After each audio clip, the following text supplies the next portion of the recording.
Live from the north side of Chicago, Wrigley Field. A great night for baseball ahead on the show. It's the Miami Marlins and the Chicago Cubs.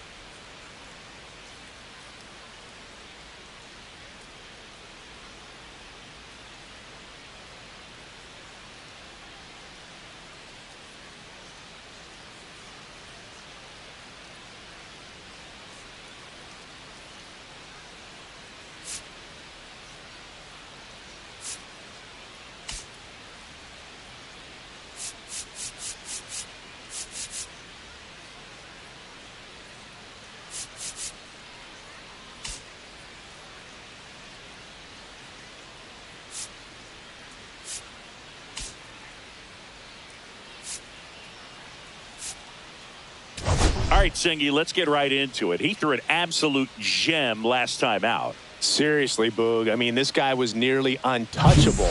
Opposing hitters baffled all day long. Impressive stuff, and we'll see if his teammate can match it today.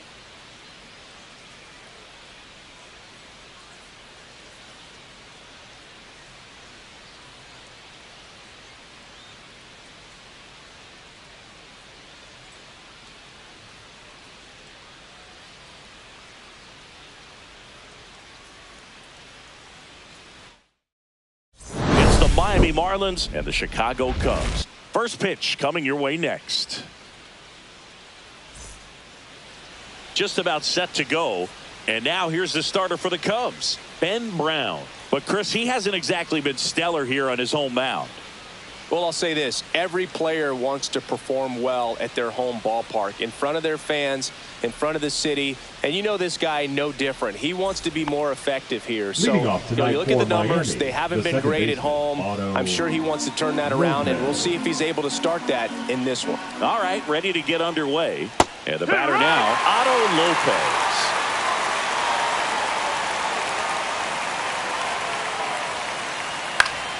Gets a piece and stays alive.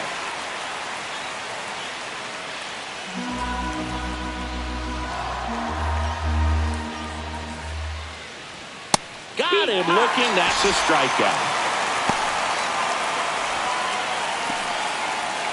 Dane Myers, the next up for the Marlins. One down, base is empty. Fastball is outside.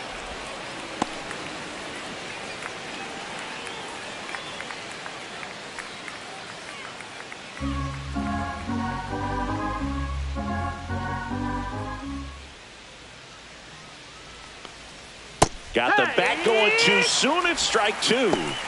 2-2.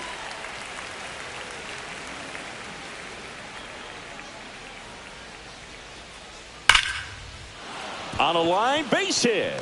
So they get a man aboard with a one-out single.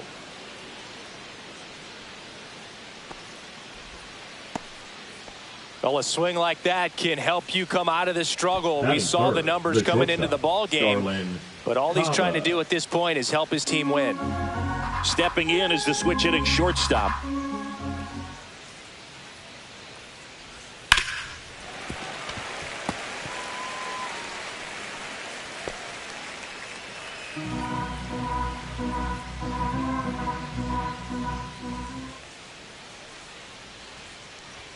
Next offering is down low. Good spot there, but didn't get the strike at the knees, and doesn't seem too convinced by the call out there on the mound as he tries to get a better sense of the umpire's strike zone.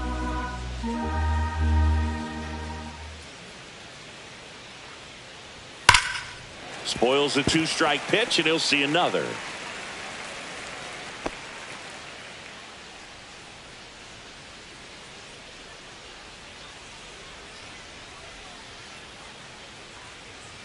Very high with that one. And it's a full count. Myers, the runner at first with one gone in the inning. Double play ball to second. There's one. Double play. What a clean killing to end the inning. No runs, one hit, no errors, and no one left. Now the Cubbies will get their first crack. No score.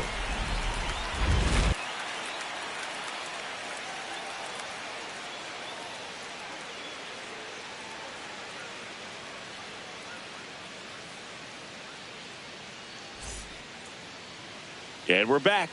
And towing the slab, Yuri Perez. And Singy, we were talking earlier about how he's doing a great job navigating through tough spots. I've just been so impressed with when it seems like there's more pressure, he's more calm and settles in. He's done an incredible job with runners in scoring position. Most guys, they get a little tight, they start to aim the baseball, but for some reason, he gets looser, the ball comes out of his hand with more life, and he's able to wiggle off the hook of tough situations and get his team back in the dugout.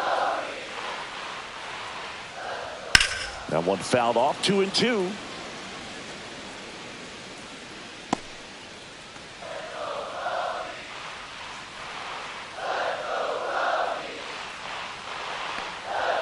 Swing and a miss. The velocity blasted it right past him. Batting second, the third John Birdie at the plate. Birdie. This one in the air. He's there. He's got it. 2 away. Here's a look at the Cubs lineup. This is not a team that's had much success driving the baseball so far this year. They have to rely on stringing hits together as opposed to scoring a lot of runs on homers, doubles, and triples. So it's hard to bunch runs together. And that's exhausting when your team is at the bottom of the league in slugging percentage, and how much it takes, Boog, for you to put together a rally and put together a big inning. Just a difficult thing to do consistently over a long season. So somehow, some way, somebody's going to have to find some power in this lineup so that they can have some easier wins and enjoy this season a little bit more.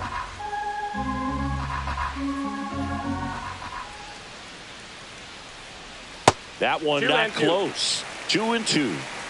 2 out, space is empty.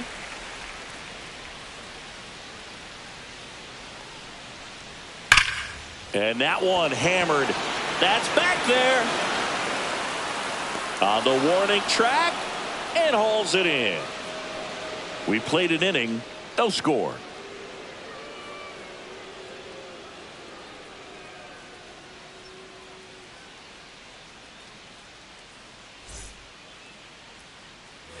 Here at Wrigley Field, all set for the start of the inning. Here's the cleanup hitter for Miami, Connor Norby. So now 1-2.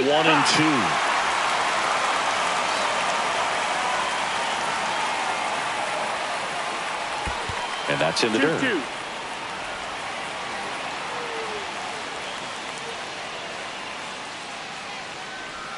Outside low, and now it's 3-2.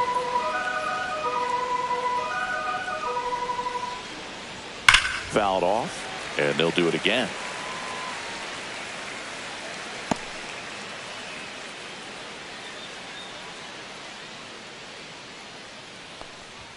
Swings and misses, struck him out. And Chris, that's a way to neutralize his speed by keeping him off base. And the defense breathes a sigh of relief because he puts pressure on everyone if he can put the ball in play. But that's how you do it. Keep him off balance, get him out of there, and deal with the next guy. So digging in, Jonah Bride. One down, base is empty. Swing and a miss. And the count 1-2. 1-2.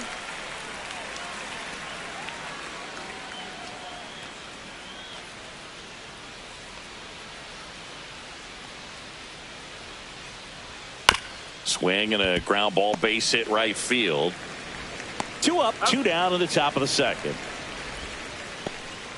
Batting sixth, the right fielder, number 7, Jesus Sanchez. Jesus Sanchez, the next up for the Marlins. This is a hitter who takes his game to another level, playing at night. 2 outs. So a foul ball makes it 1-2.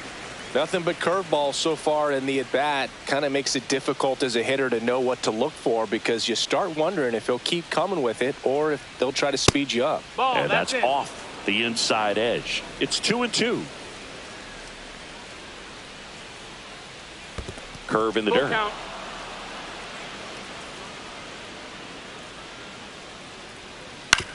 Ground ball right side, ball. and that's just foul. No score here in the second.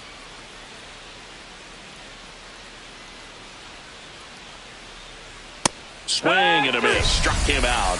And it's a 3-up, 3-down inning. Nothing doing for the Marlins. We'll go to the bottom of the second. No score.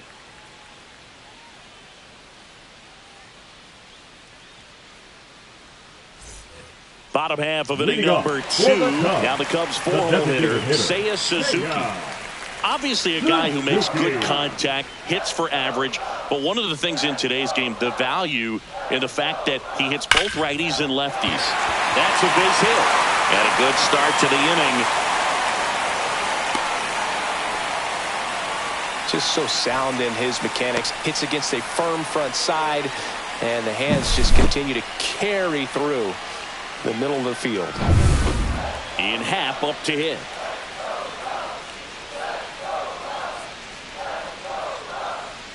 The kick and the pitch. Runner goes. Strike in there. Throw. Safe. Well, we all know this team is struggling right now, and sometimes you just got to do something different to generate some offense. A little more aggressive right there to put the pressure on the opponent. We'll see if it pays off on the scoreboard for this team.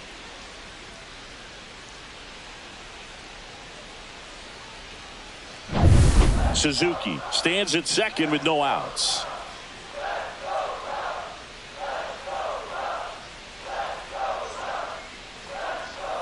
Fouls it off. Still 1-2.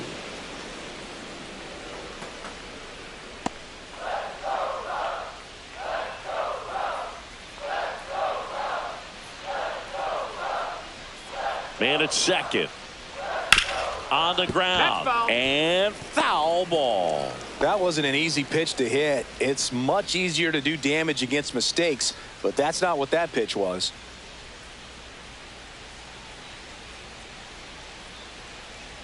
Breaking ball inside. 2 balls, 2 strikes.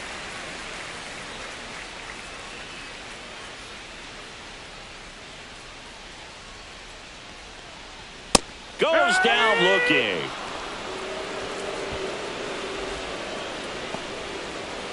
So the go-ahead run in scoring position. Michael Busch, the next to hit. So RBI spot, but Chris, this is a guy that is not really swinging the bat all that well here. In this situation, you have a real good opportunity to get swings and misses and record a strikeout. I think you attack him in this spot.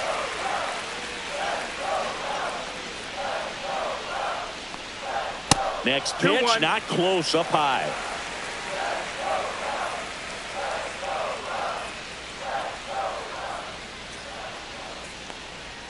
That clips a corner. Our plate umpire, Earl Hendricks. Yeah, with Hendricks, Boo, kind of interesting. He's a good, consistent umpire, but you do hear that he kind of favors one side of the plate more than the other. So it's really hard to know for sure, but I think that usually it has to do something with where he sets up prior to each pitch. Hard grounder into the outfield for a knock. Headed for the plate. The throw in. It's offline. The run comes in. Puts a run on the board and picks up an RBI. There's nothing cheap about the way he got that one through the infield. That was ripped. Caught out in front and didn't get under it like he would have liked, but definitely put a good swing on it.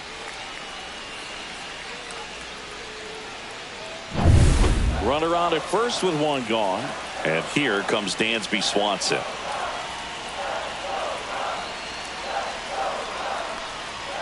And a swing and a miss there. 1-2.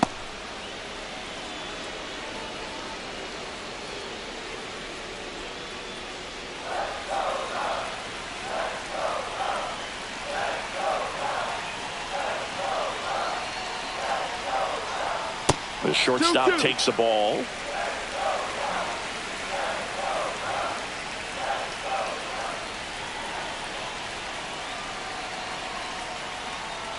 Cuts and misses. It's a strikeout. Moises Ballesteros, the next Cub to hit.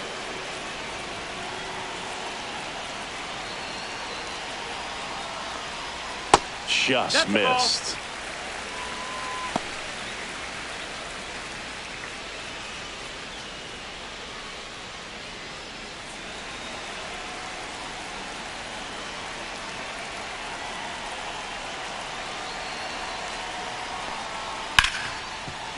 Right side, hard hit. Now he launches a throw over his head, and it's going to wind up out of play. Definitely a costly throwing error right there, and because it ended up out of play, the runners move up to second and third. So now they have to contend with the pair of runners in scoring position. So on the mound, you just have to try to minimize the damage.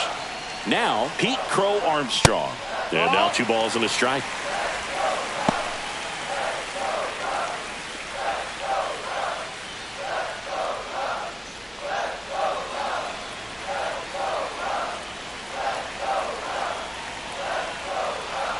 Two on, 2 outs. Ball out there on the mound. He's got to go right after this hitter because you don't want to turn this lineup over. This is the guy that you've got to get that final out, get out of this inning.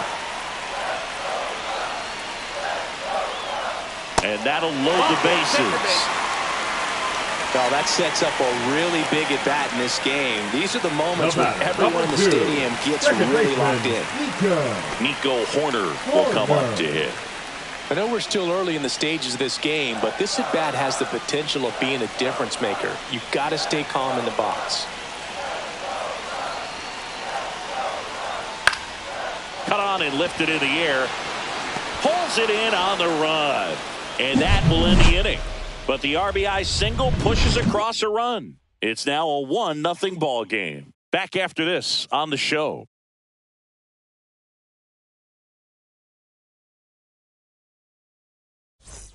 Top half of the third inning, and now Griffin Conine. Griffin Conine.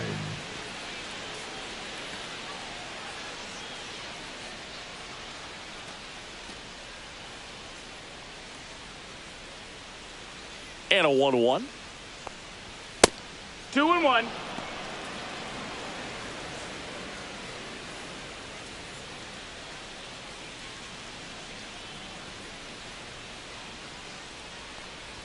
Top of the zone, and it's called a strike.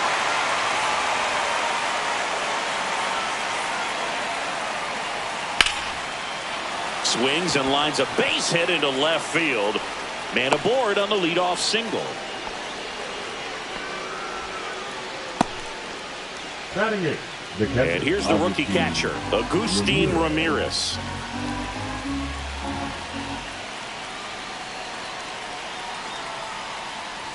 Next offering upstairs. 2 balls, 1 strike. Tying run is at first. We're here in the top half of inning number 3. And fouled off. With 2 strikes, may see some movement over there at first base, trying to stay out of the double play right here.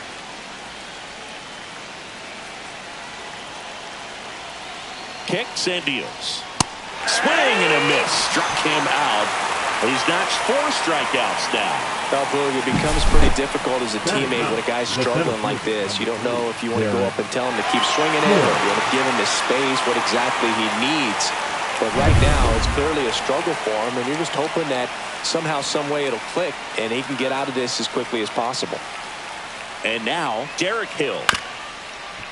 Ground ball right side, could be 2. Over to Swanson. He turns it.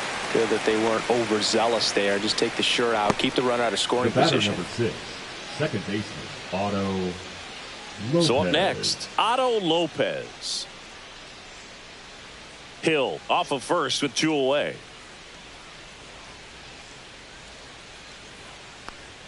Strike 2. Well, if he's going to steal second, you want him to go early in the count. That way he's not a distraction to the hitter at the plate. Go ahead and get it out of the way so the hitter can focus on the pitch.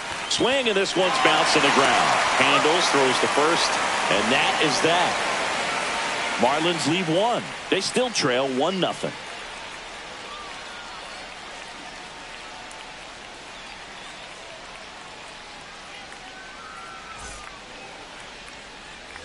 Back here at the friendly confines as we go to the last of the third. So up now for Chicago, John Birdie.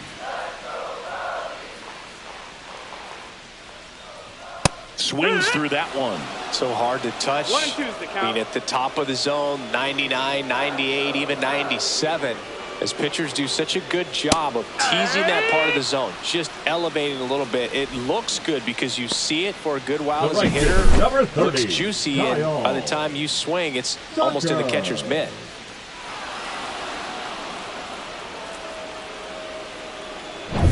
So here's Kyle Tucker now.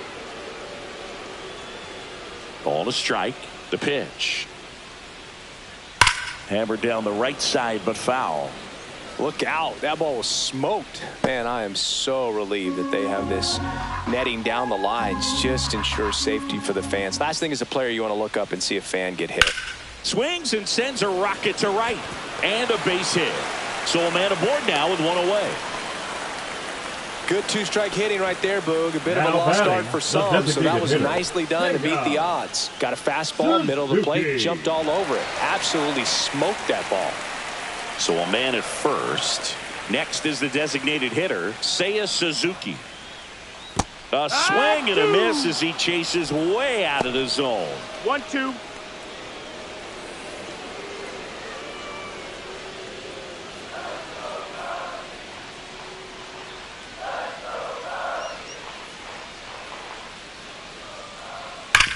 Sharp grounder. That's through for a base hit. Quick throw back in. Lead runner holds at second with one gone. Well, Singy, he is locked in there. Well, he's really slowed the game down, and it's like he's moving in full speed, and everybody is a step or two behind. The way that he squared up that baseball tells me that he is seeing it like a beach ball. And now it's going to be Ian Happ. That one ripped right center field, and it's into the bleachers. Out of here. That'll fire up the dugout. His second of the year, and they tack on 3. It's 4-0.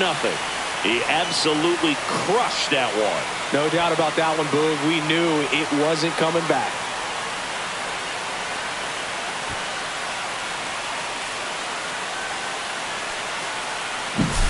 Just an excellent swing all the way around, and it had that sound coming off the bat that gets everyone's attention. Got a pitch to drive, short to the baseball, squared it up, and the backspin carried it out of here. And next for the Cubs, Michael Busch.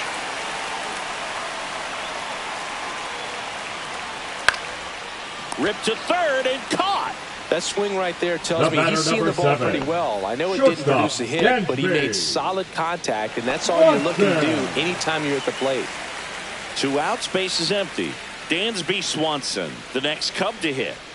Swanson, former first-round pick by the Arizona Diamondbacks. Vanderbilt player in college, College World Series player, all that good stuff, but really coming into his own. Activity in the bullpen. Cal Quantrill appears to be getting loose. Number 61 warming up as well. Well, Chris, through the early stages, he hasn't been very efficient in terms of the pitch count. He's going to need to get some quick outs if he's going to get deeper into this game. To the right side. Throws to first. That's the inning. So the Cubs get 3 on this blast. It's now a 4-0 ball game. You're watching Major League Baseball on The Show.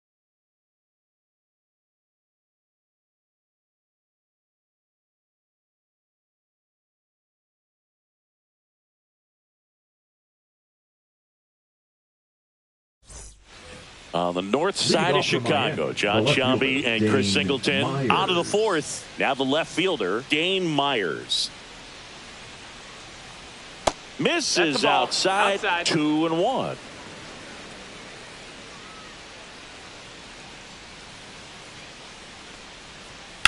That one the other way, and that's a fair ball. Around first and hustling for second. In safely. It's a double and his second hit. Wasting no time. He's 2 for 2 now on the night, and just a triple and home run away from the cycle. Seriously, we're starting with this already. Runner in scoring position, no outs. Here's the shortstop at the plate. The 1-1.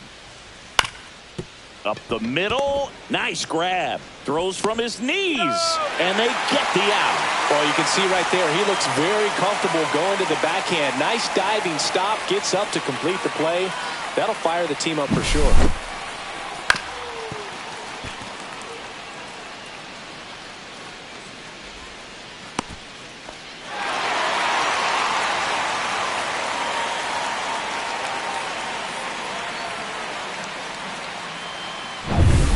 Connor Norby, the next up for the Marlins.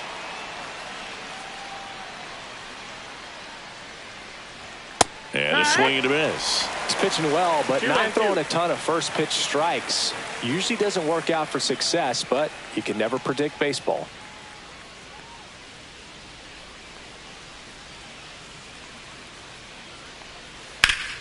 Hard hit, right side.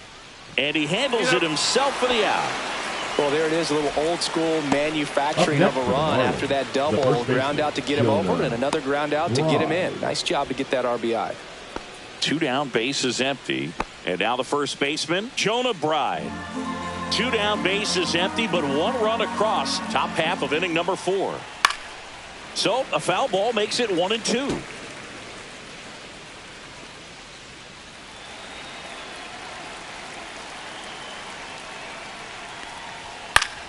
And that one in the air center field. Crow Armstrong under it. Makes the play, and it's out number 3. So they get 1 run, 1 hit, no errors, and no one left. To the bottom of inning number 4 now. It's the Cubs 4 and the Marlins 1. Back here at the ballpark, let's check out the latest news from around the league.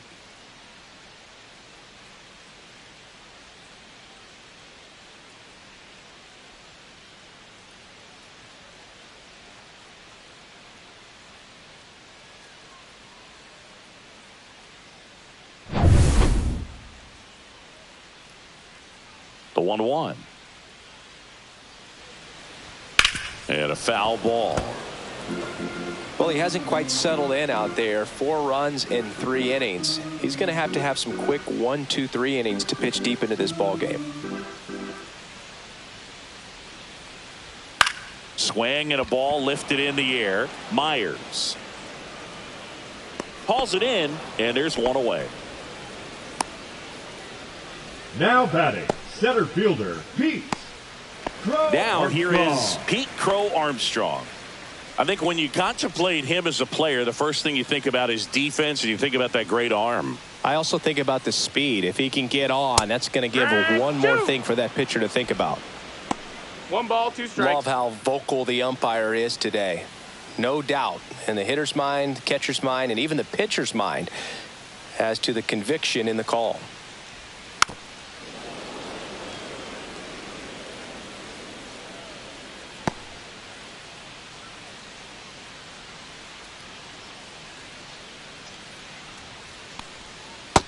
Ball.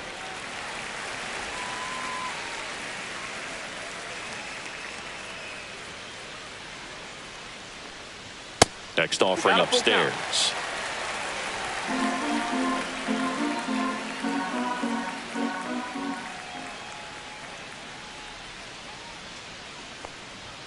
Cut out and miss. Struck him out.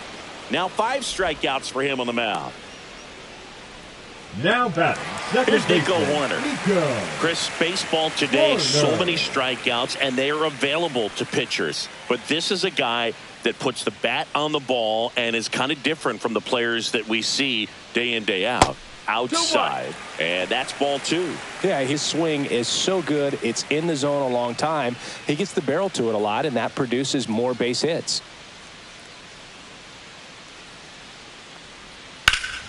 Fouls one off. 2-2. Singy, one of the things that's interesting is that guys really don't worry about swing and miss from an offensive standpoint anymore. So when you see somebody who contacts the ball like this, do you think of that as plus value? Absolutely. If he's doing damage now, if he's rolling over and grounding out, then it's a different story. But yeah, if he can put the ball in the gaps or over the fence, 100%.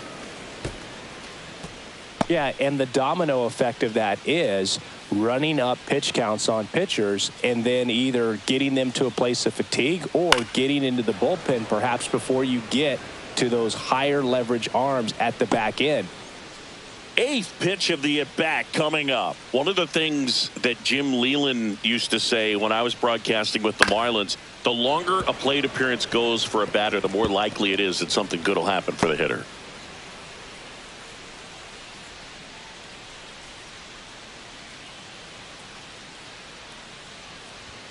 99 miles per hour to finish him off. Nothing happening there for the Cubs, but they lead it 4-1.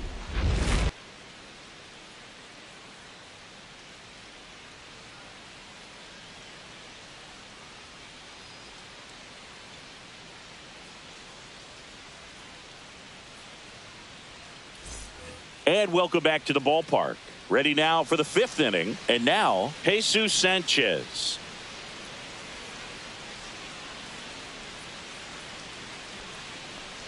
Not a lot of people know this, but this isn't the only Wrigley Field in MLB history. You know, when the league expanded and added the Los Angeles Angels in 1961, they played their first season at a stadium in L.A. called Wrigley Field, which had been the home of the minor league team of the same name.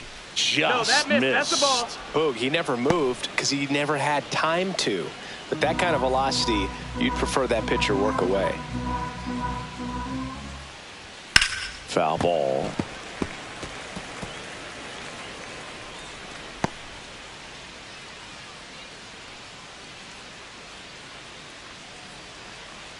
That one misses. So a leadoff walk. What a battle. It's not always easy laying off a 3-2 pitch, and I tell you what, he earned that walk. Man at first, the batter now, Griffin Conine. Sanchez aboard here at first with nobody out. The 1-1 is fouled off.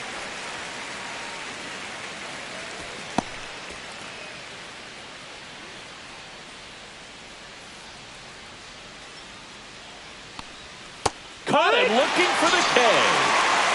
Well, I can't argue with that one, and clearly he was looking for something else, anything but the breaking ball.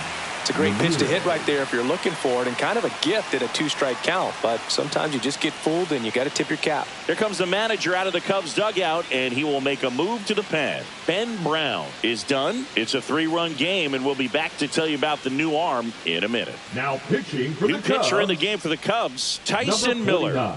Still pretty early in the ball game, so this bullpen has some work ahead of them. Best case scenario might be if he can come in here and get several quick outs, kind of bridge the gap that starter left for him. And here is Agustin Ramirez.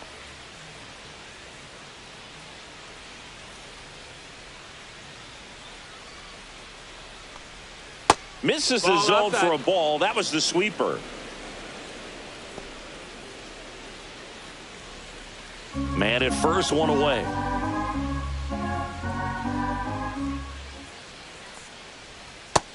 That's the ball.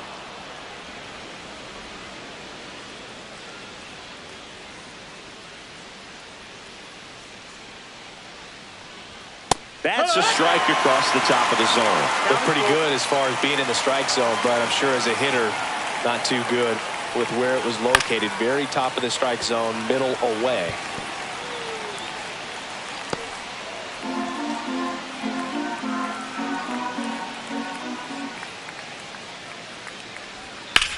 Swing and a ground ball, base hit right field. Makes a nice grab and a full sprint.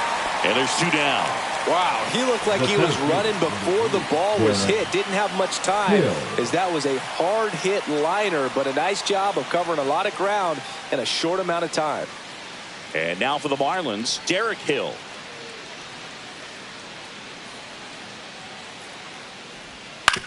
Ground ball right side. It squirts through. They stop the lead runner at second. Now 2 on with 2 outs.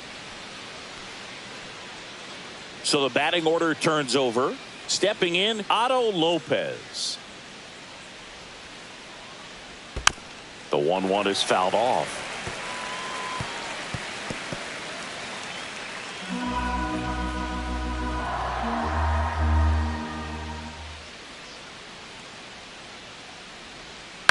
Swing and a ground ball out to short. In time to Bush, and that is the inning. Marlins strand a pair, and they trail it 4-1.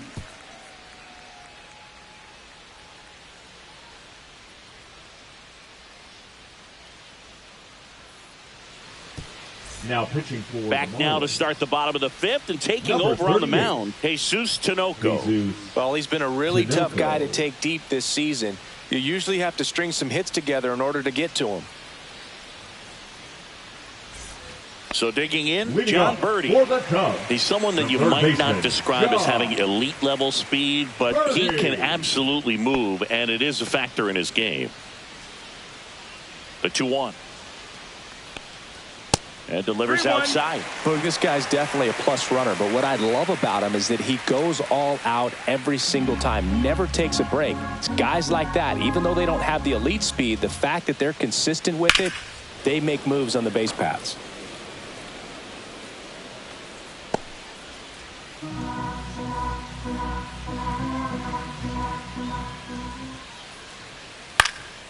That to right. Sanchez gets under it. One up, one down. The right fielder, number 30, Kyle Tucker, a.k.a. King Tuck, to the plate now.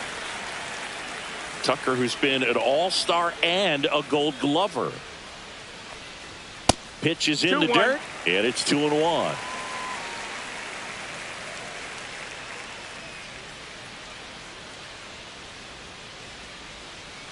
In for a strike. Good slider. Well, he had a pretty good look at that pitch and not sure exactly what tied him up there. Couldn't pull the trigger, and perhaps the best pitch you'll see in this at bat to hit.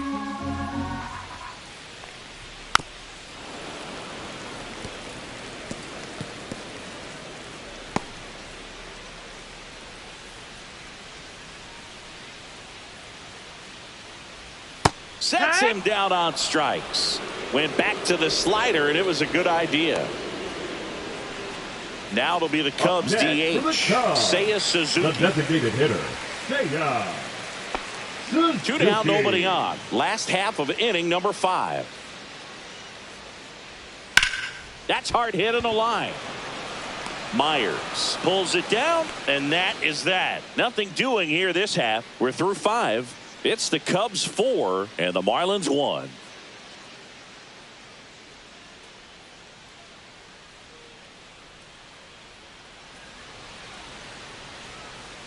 Back at the ballpark as we take a check of the bullpen so far this season. Myers.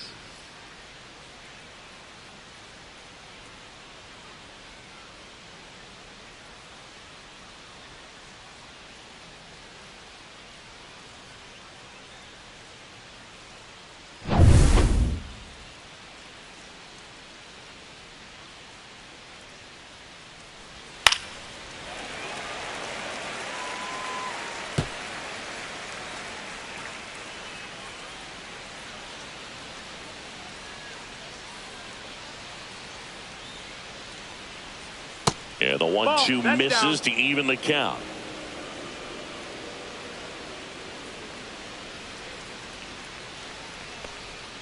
Hacks and misses. It's a strikeout.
Marlins and the Texas Rangers. Opening day festivities wrapping up, and we'll be back to get this season started right after this.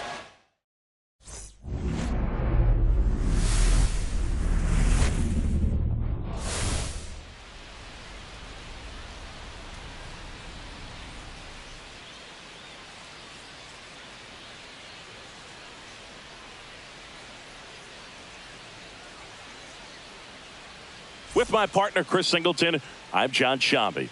All right, partner, ready to go. Always a pleasure to get things started with you on opening day. Well, Happy New Year, buddy. And anyone that's involved in baseball, even though it's not January 1st, this is the start of a new year. Every team has playoff hopes. I love this time of the year. I'm excited to get things going. And now, the crowd is amped up, ready to get this season underway, as are we. Back with more in a minute.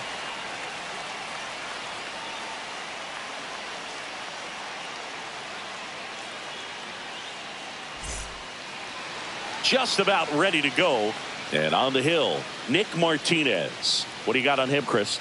Yeah, his ERA last year was a little worse than average, so definitely be looking for better results this season. You know, one of the keys is just being able to have a consistent delivery and to be able to repeat that delivery so you can hit the spots that you want to hit and have a higher chance of being successful. Rip to first. And time now for the Marlins lineup. And it's clear the most important job they have today is getting to the starting pitcher early and often. No doubt about that. That's the best way to disrupt a game. But can they do it? Certainly something for us to pay attention to in this one, partner. Now the number 2 hitter, Griffin Conine.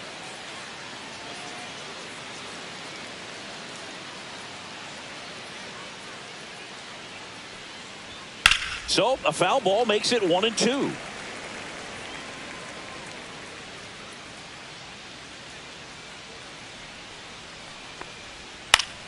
This one in the air. Young. And it's caught for the out. Batting third, shortstop, number 11. 2 outs, base is empty. Now it's the shortstop. This kid picked up in a trade. A lot was offered and given to get him, but he's got a real high ceiling. Swing and a ground ball, base hit right field. And that keeps the inning alive.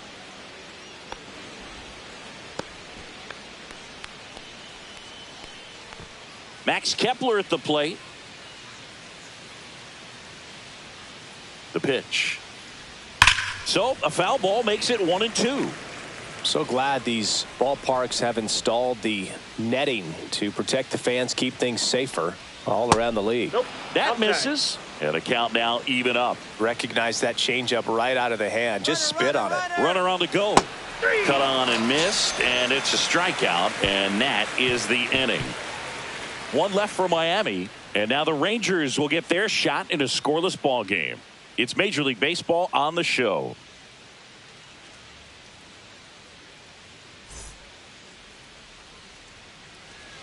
Back in Arlington, pitching in our game today, Yuri Perez.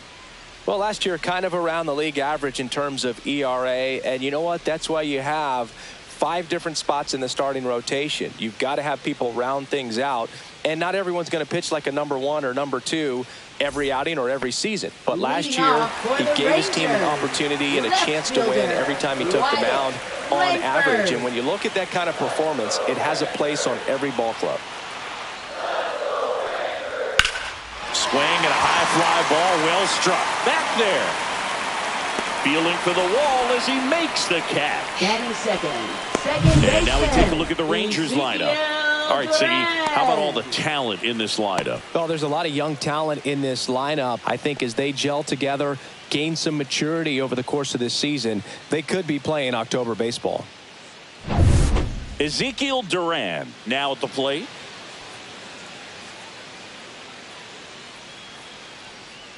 One down, base is empty. Pitch is in there. 1-2. See if you can go upstairs a little bit. Make sure you miss up and out of the zone since you're heading the count 1-2. Don't miss in the zone because that's where you get hurt. Swing and a miss. That one in the dirt. But no chance to recover. He'll reach after the strikeout. Well, you don't see it very often, but every once in a while a guy strikes out and still somehow ends up safe on first. And when it happens, you kind of scratch your head, but I guess sometimes a pitch is so nasty it makes everyone miss. Now they're going to have to get more than 3 outs in this inning. Man at first with 1 gone, and now the shortstop, Corey Seager. Swing and a miss as he was out front. 1 ball, 2 strikes.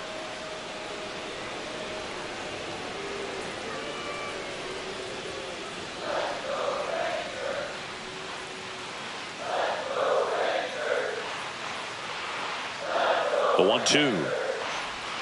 Strike 3, and that's 2 in a row. You know, variant speeds can be just as useful for a pitcher as movement. As you see right there, it really wasn't a great location. But the fact that the velocity change had the hitter off balance, and that's all you got to do sometimes. Here is Jock Peterson.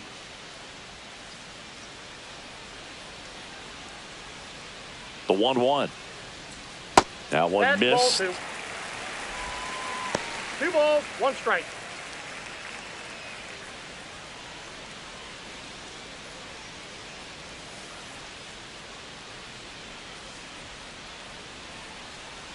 Two outs. Peterson just got a piece of it.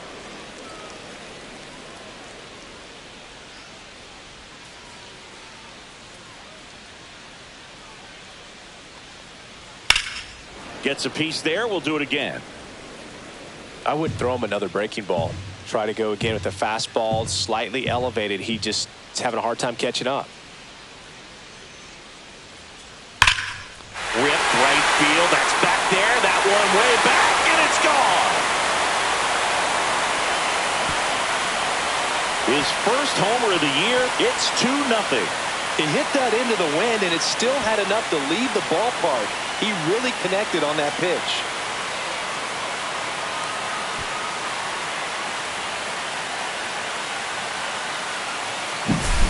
Knew what pitch he wanted to hit, spent on some other pitches in this at bat, was very patient, and it paid off.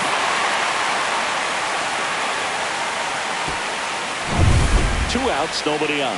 And here's the first baseman, Jake Berger. Liner, base hit. So a 2-out knock keeps the inning alive. Batting 6, right fielder, Adolis Garcia. So up next, Adolis Garcia.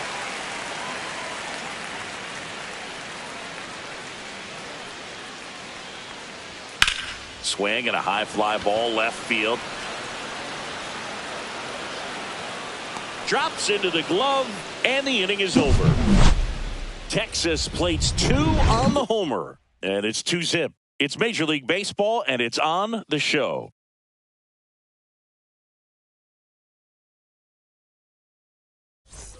Back at Globe Life Field, here's the third baseman, Oswaldo Cabrera.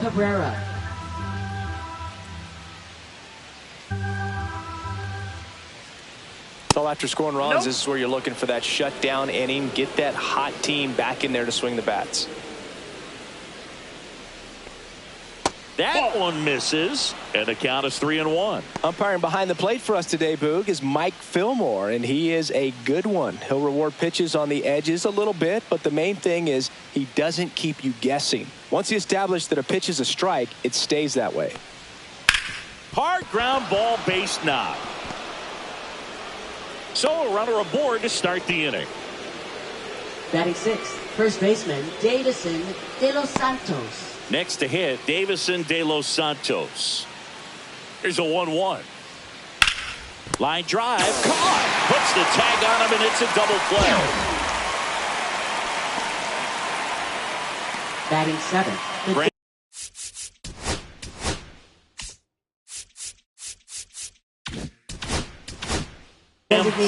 The next up for the Marlins. 2 down, nobody on. Not close with that one. 2-1.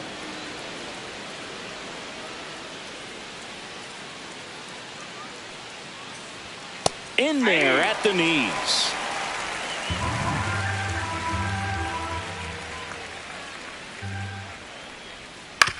That one to first. Oh, can't pick it up cleanly. Still able to fire over. And that'll do it. And the Marlins down quietly. And they're down 2-0.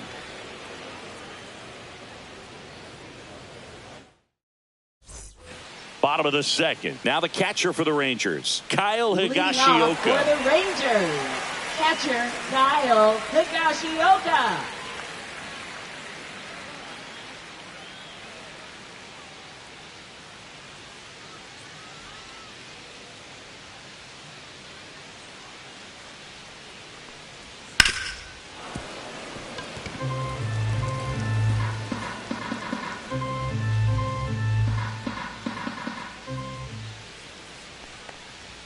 Next pitch way upstairs.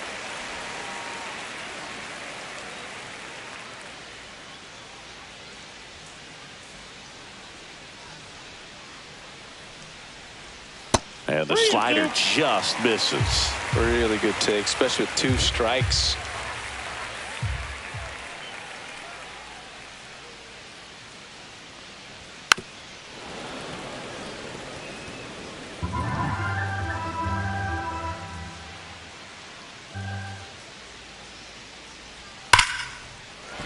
And foul ball.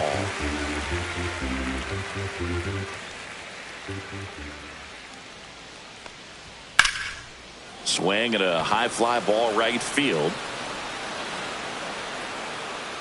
Konai hauls it in, and there's one away. Batting eighth, third baseman. Here's Josh Young.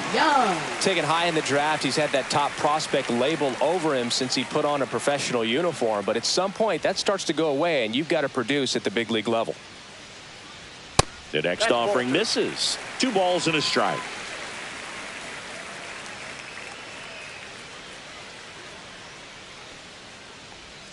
Swing and a liner foul off to the right.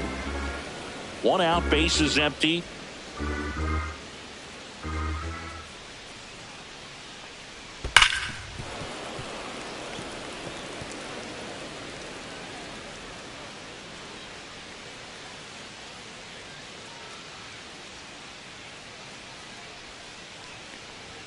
Got him swinging. Well, pitchers have become so much better at commanding that high fastball. It used to be that a lot of pitchers didn't like to throw it because it throw off their release point and their mechanics, and they're aimed at keeping everything at the knees, get ground balls. But because hitters get a swing path that can lift balls at the knees up in the air and over the fence, this pitch has come back into play, and they are doing some special things with it.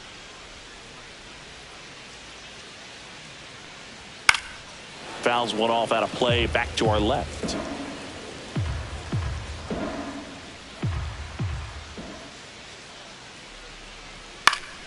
Knocks that one away, and we'll do it again.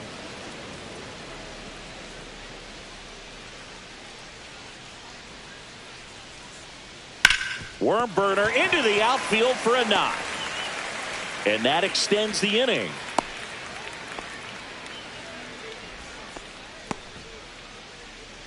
Now batting left fielder. So the Rangers batting order turns over. Langford. Wyatt Langford stepping in for the Rangers.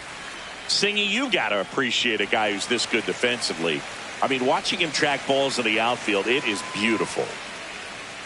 And I would say that most great defensive outfielders, it's kind of natural. There is some work that you can do to it to improve your game. And he's out. And they got him. That ends the inning. After 2, it's a 2-0 ball game.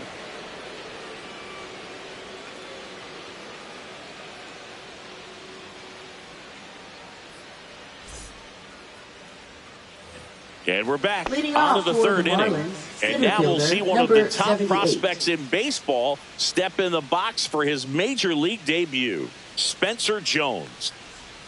A changeup missing, and it's 2-1. 2-1.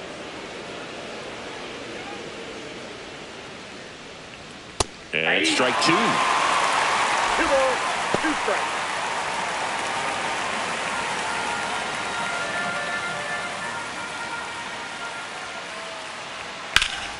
Still 2-2 after the foul ball.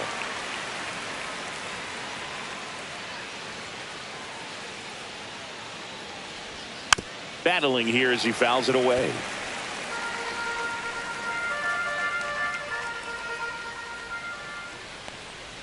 Next offering misses, and the count is filled up.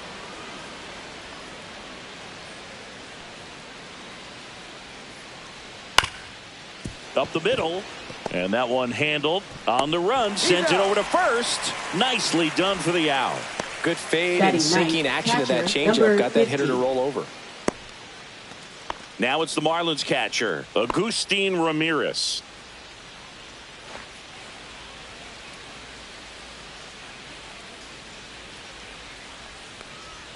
That one close, ruled a ball. Ball 2.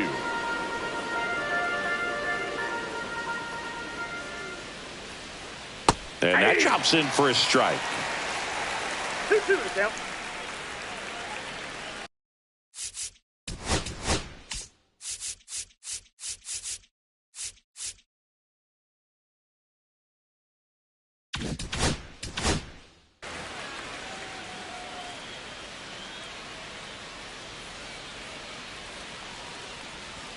Swing and a miss, struck him out.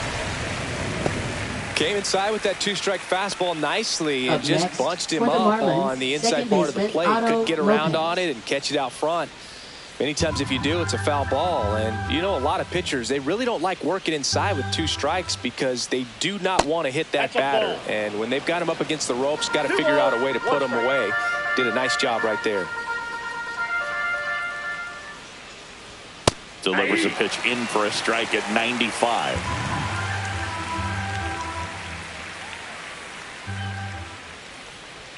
Swings through that one. It's a strikeout. And 1, 2, 3 go the Marlins. They trail it here 2-0. Set for the bottom of the third, and now it's the Rangers leadoff hitter, Wyatt Langford. Wyatt Langford.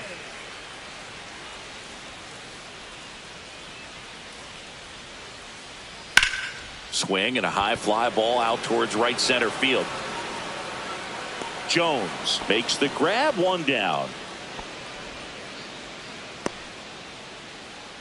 Up next for the Rangers, Ezekiel Duran stepping in for the Rangers. Now, Chris, through the early stages, he hasn't been very efficient in terms of the pitch count. He's going to need to get some quick outs if he's going to get deeper into this game. There's a strike. It is interesting, though, when you consider the way the game is run now. Doesn't even matter that much if your starter doesn't go that deep because teams are really aggressively building their bullpens.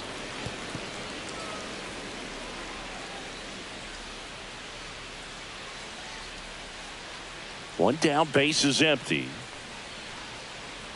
Pitch misses there, and the count is 2-2.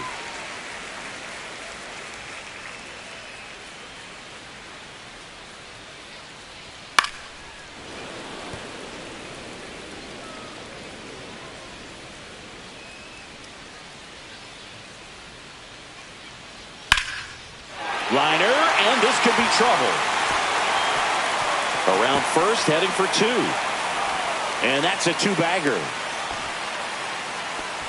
Couldn't have timed it up any better than that. Showed a willingness to drive that pitch the opposite way. Didn't get jumpy, didn't try to pull the ball. He let it get deep, took the barrel right to it, and then extended through the swing for the line drive base hit.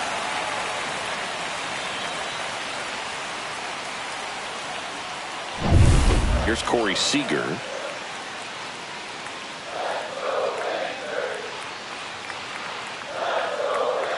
And it's second. And that one is downstairs. And it's 2-1.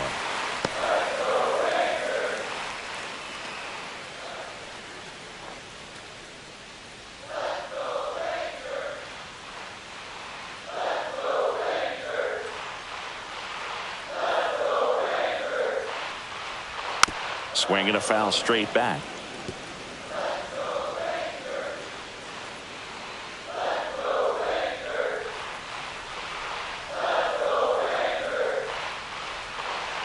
See ya! Strikes him out for the second time today. Now batting. And now Jock Peterson. Jock Peterson.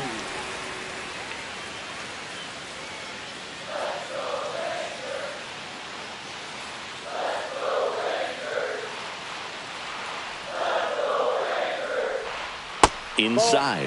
And it's 2-2.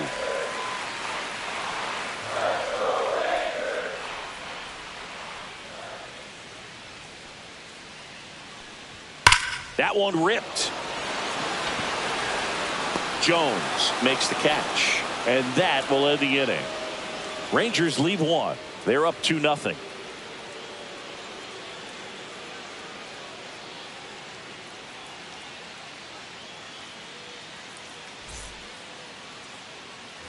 And welcome back to the ballpark. New inning getting started. And at the plate for Miami, Griffin Conine.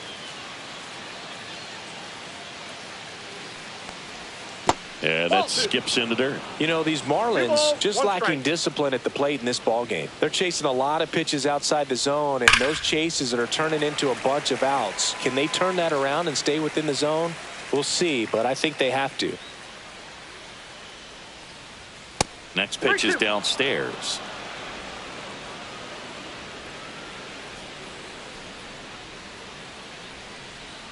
Fans another, and that's 3 straight strikeouts. He came out of his mechanics there. Typically he likes to shoot the ball the other way, but that time a little anxious.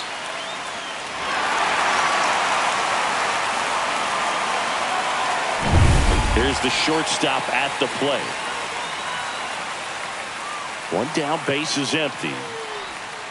And that one fouled off. Well, this is a good time to step out of the box, take a deep breath, reset.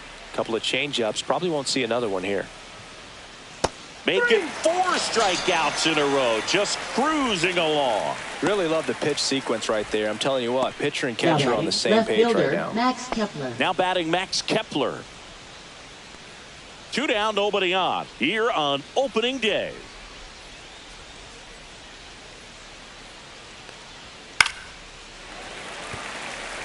Oh, I think the key, I mean, if he can get through one more inning, anything after that, a hitter or two is bonus, but they should be lined up good enough. Sets him down looking, and he strikes out the side for the second time today. Miami down in order. They trail things here 2-0. Back in Arlington, bottom of the inning, and now it's Jake Berger to hit.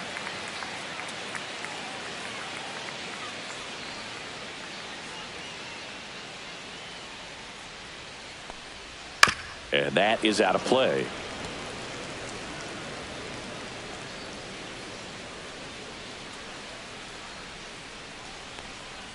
And a ball evens the count. Action in the pen down there. Declan Cronin, the hard-throwing righty, is up and loosening. Enriquez getting cranked up as well.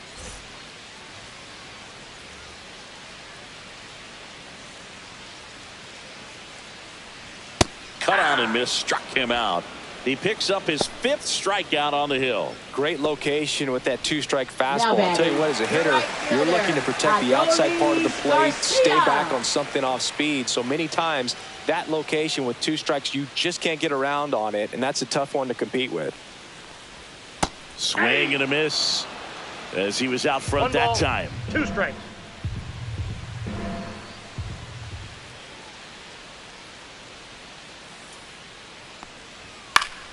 Foul ball, still a 1-2 count.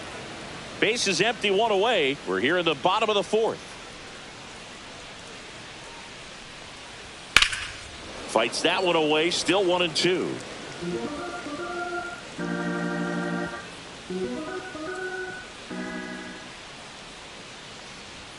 That's Nope. inside. That's Boog, inside. he never moved because he never had time to. But that kind of velocity, you'd prefer that pitcher work away.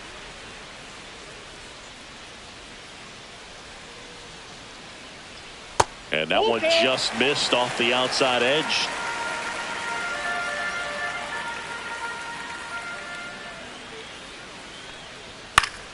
Fouls it back with 2 strikes.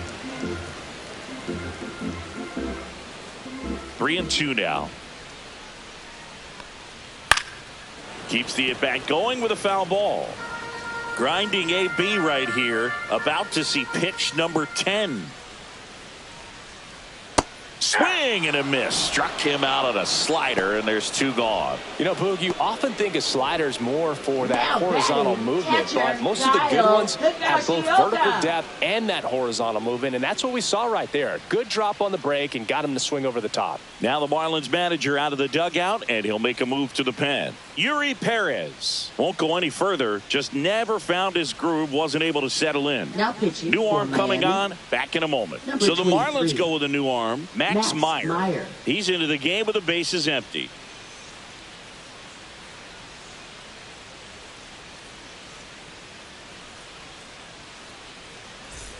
Digging in, Kyle Higashioka.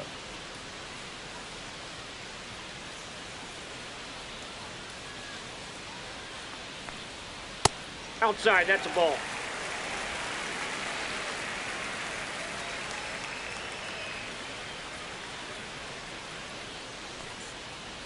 That misses. They're now 3-1.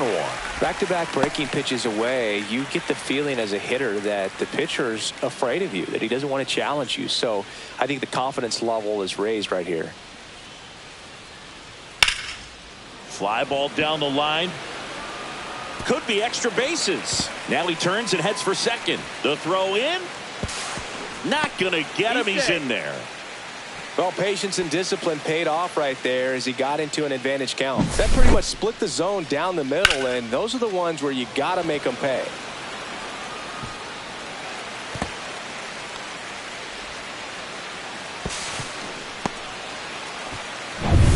So runner at second, 2 down. Young digs in now. That one finds the zone. That's strike 2. 1 ball, 2 strikes.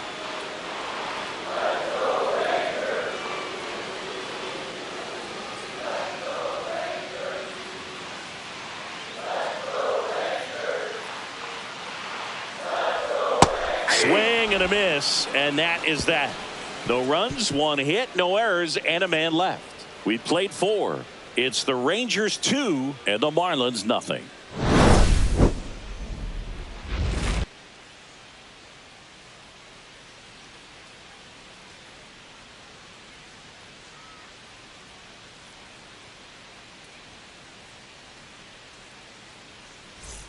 Back at Globe Life Field, and now it's switch hitting third baseman Oswaldo Cabrera.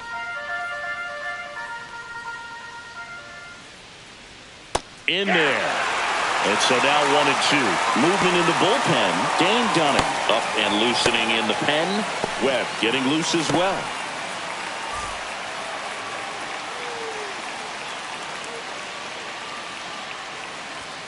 Strike 3, and now 6 strikeouts in a row. Well, he's on a great run of strikeouts and showing excellent control and command, not walking opposing batters. You know, this offense, they've got to find a way to break his rhythm, put the bat on the ball, maybe try to bunt for a base hit, get him off the mound, moving around, step out, something to interrupt his timing because he's coming right after these guys. Davison De Los Santos getting ready to hit. Duran fires over to first. And the first 2 set down in the top of the 5th. Now batting, designated hitter Graham Pauley. Graham Pauley will hit next. 2 out, space is empty. And that gets the top of the zone for a strike.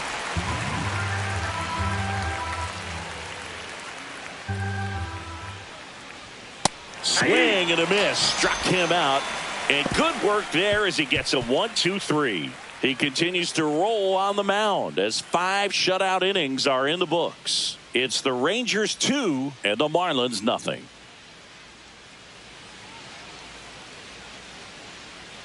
Welcome back as we take a look at how today's starting pitchers have fared so far. Center fielder, Evan Carter.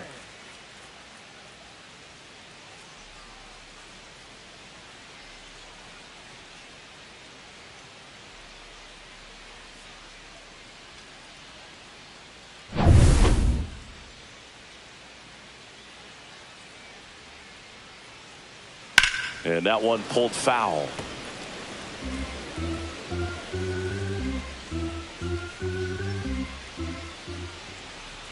Next offering way upstairs.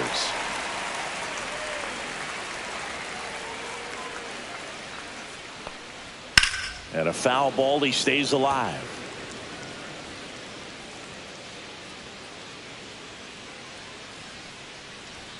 Swing and a miss. Struck him out.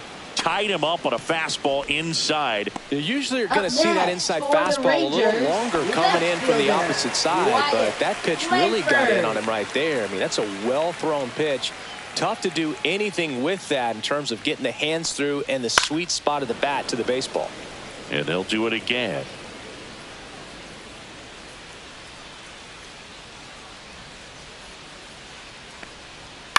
Swing and a high fly ball left field. Kepler. And there are 2 outs. Just pulled off of it a little bit right there. That front shoulder coming open instead of staying closed. If he does that, he's going to be able to go up the middle the other way with some authority instead of a fly out to left.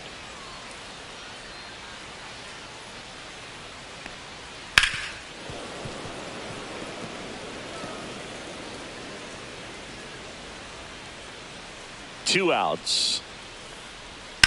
Swing and a ground ball base hit right field. The flip to the pitcher covering. Misplay doesn't cost him. Inning over. Nothing doing for the Rangers as they're unable to add to their 2-0 lead.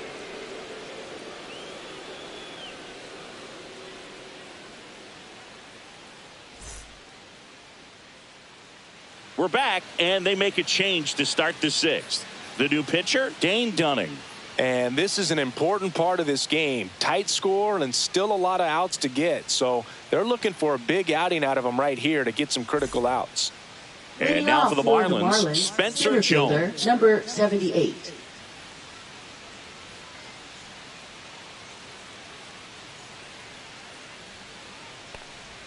That misses the zone. And that's ball 2. Bullpen action for the Rangers. Josh Spores getting loose out there. Win. A hard throwing right-hander up as well.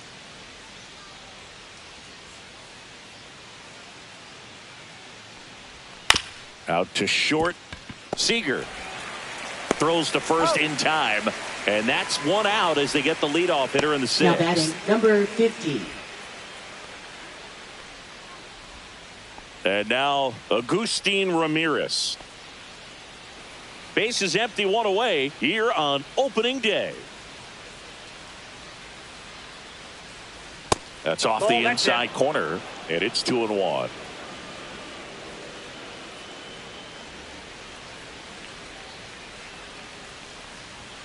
There's a strike. Pitching has been pretty dominant in this one, but you got to be careful, not working with too big a lead.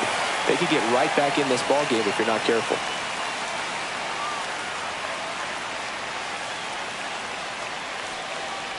Down to the dirt, swing and a miss. And there's 2 gone following the strikeout. Well, that slider down and away, it's just kind of a slow death. With 2 strikes you're looking to protect, and halfway to the plate, you know you've committed, and you know you're going to have no chance of touching it. Tell you what, sometimes you just have to tip your cap. Now it's the Marlins leadoff hitter, Otto Lopez. And that's off the inside edge. 3-1.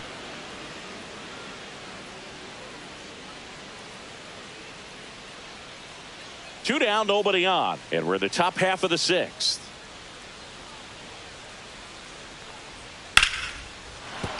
And that's a base hit.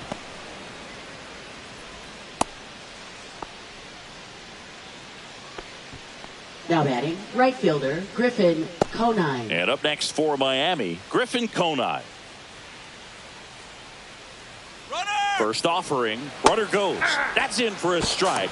Throw. Save. Here's what I think the manager's thinking right now. Today, we're not driving the ball. It's hard to get extra base hits. We've got to make something happen to get a runner into scoring position. That stolen base, excellent call. Now, all it takes is perhaps a single to put a run on the board.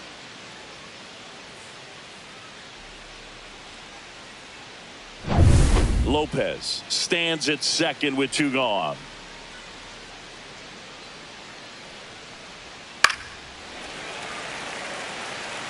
Pretty good pitch there to take a rip at. He wants to get his arms extended. He likes the ball away from him a little bit, just not able to square it up.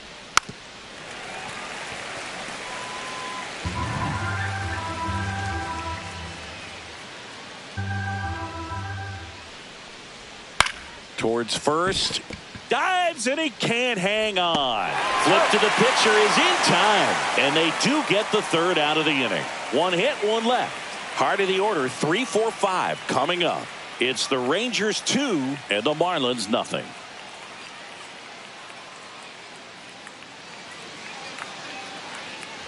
Ready to go for the last half of the inning. And the batter will be the shortstop, Corey Seager. Corey Seager.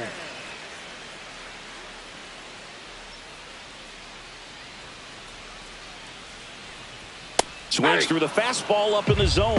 Sometimes a hitter will go up there and guess, and it's not just pulling something out of the sky, but expecting because of tendencies a certain pitch in a certain location. He just guessed wrong. Hammers that one deep left field and forget it.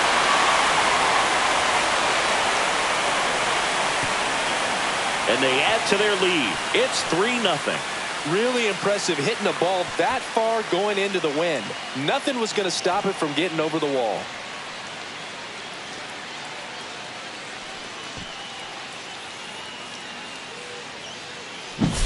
That's just a great feeling as a hitter. You let the ball travel, tracked it pretty nicely.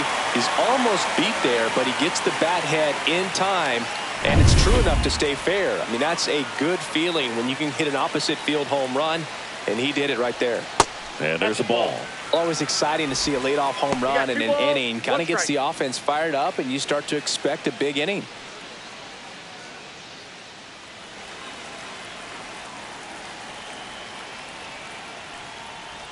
That misses the zone, and that's ball 3. 3 balls, 1 strike.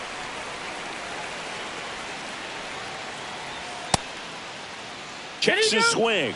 Appeal down to third. And yes, he did. That's a swing, according to Kenny Jansen. Gets a piece and stays alive. Nobody on, nobody out with a run in here in the bottom of the 6th. Swing and a miss, and he struck him out. And he's registered 3 Ks in this one. Now batting, first baseman Jake Berger now at the plate. Berger.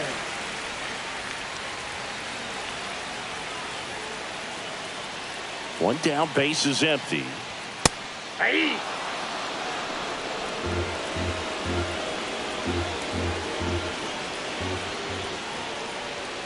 And that one is in there, called strike 3.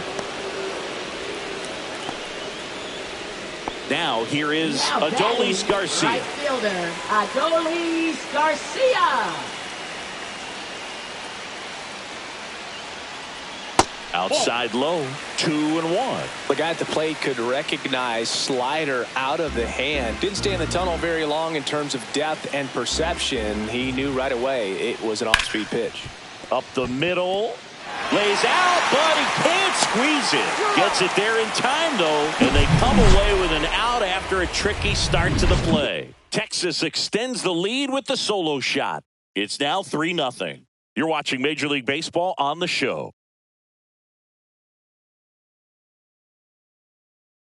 Pitching for Welcome the back. Rangers. We're in the 7th. We have a new pitcher on the Number mound. 66. Josh Spores. Josh Spores.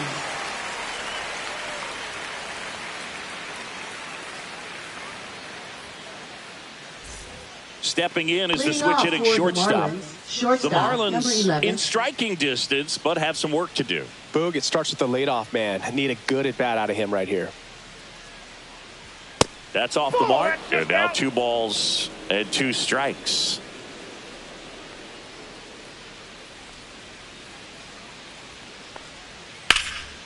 fights it off. He'll see another.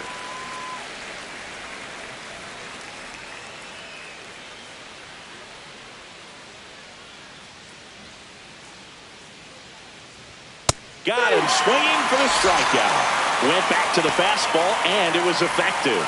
And, Chris, that's a way to neutralize his speed by keeping him off base. And the defense breathes a sigh of relief because he puts pressure on everyone if he can put the ball in play. But that's how you do it. Keep him off balance, get him out of there, and deal with the next guy. Max Kepler, the next up for the Marlins.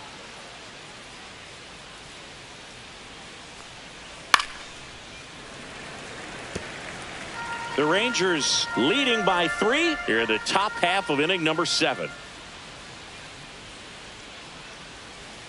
Swings and misses coming out of the bullpen and throwing BBs. Chance to strike out the side now. You talk about the benefits, the Now batting, advantages third of relievers who can come in and get the swing and miss, whether it's inherited runners or maybe a little jam that they get into themselves, knowing that they can miss the bat. Tell you what, that's huge and can change the ball game. Late that time, and it's strike 2. They just threw that fastball by him, elevated, and if you're not looking up in that location, very difficult to catch up to, especially with that velocity. Swing and a high fly ball out towards right field, and that's the 3rd out.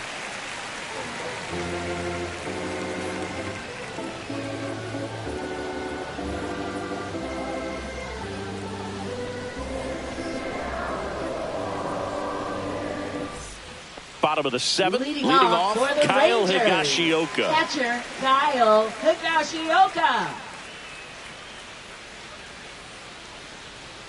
That one is absolutely belted. That's a base hit. And a good start to the inning.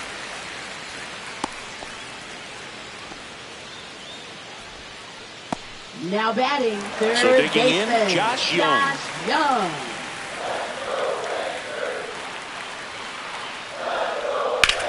On the ground, could be 2. There's 1 Out. and they get him easily at first. It's a double play. Oh man, what a smooth Now double batting, play. center That was a thing of fielder, beauty from start to Evan finish. Carter.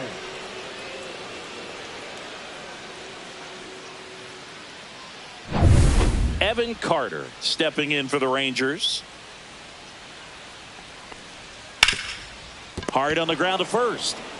He takes it himself to the bag, and that'll do it.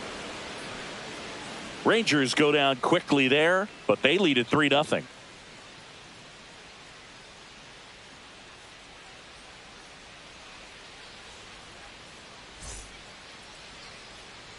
And welcome back to the ballpark. We go to the 8th, and at the plate for Miami, Davison De Los Santos. Got to keep things airtight defensively right here, on your toes, ready to make a play. If you can get this to the 9th with a 3-run lead, it should be a W. Outside low, and a count 2-1. Meanwhile, activity in the bullpen. Robert Garcia, the closer, is getting loose. Wynn, a right-hander, loosening up as well.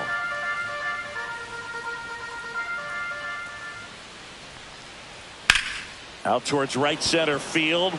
Carter has a beat on it. Hauls it in for the out.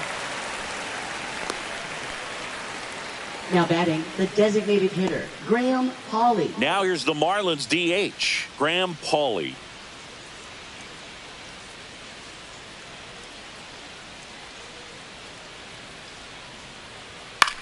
Swing and a ball popped in the air. And that'll fall for a base hit.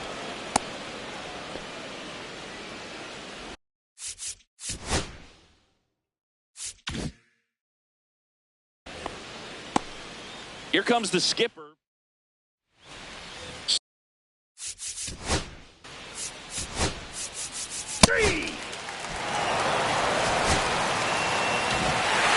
A shutout in this one. 3-0 our final score. For Chris Singleton and our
It's the New York Mets and the Arizona Diamondbacks. Opening day festivities wrapping up, and we'll be back to get this season started right after this.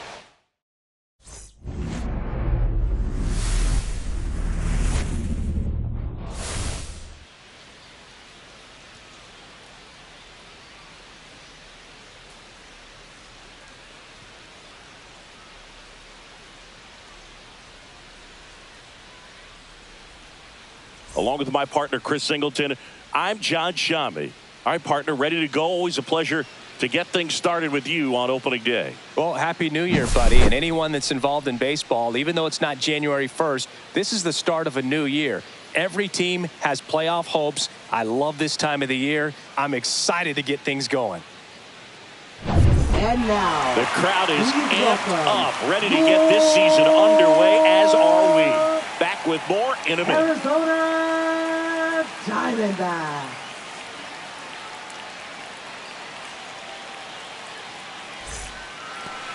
First pitch moments away, and today on the hill, Corbin Burnes. Chris, he is a fun one to watch do his thing out there. Well, he's been sitting on 99 career wins. I think he's got it in him for 100 today. Excited to be in the chair and watch him work. Leading Here's off Francisco the Mets, Lindor. Shortstop, Francisco Lindor.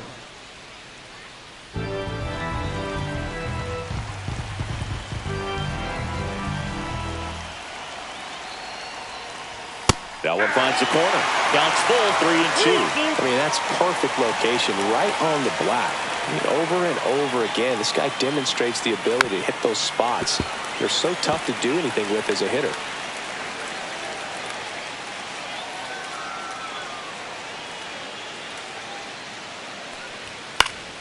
Stays alive.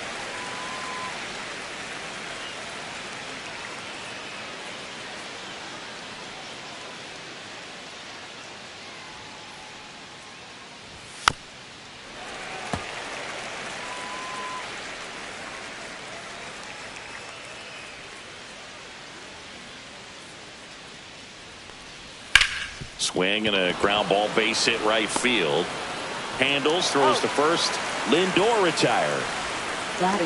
Here's a Mets lineup now. And Chris, a great matchup in this one. An ace caliber arm in the hill against a deep lineup. You said it, Boog, and I'm really excited to see how this plays out. The kind of talent they'll be facing, these hitters have a tough task ahead of them. Should be really fun to watch, though. Here's Nathaniel Lowe. Nice warm day here. Good baseball weather.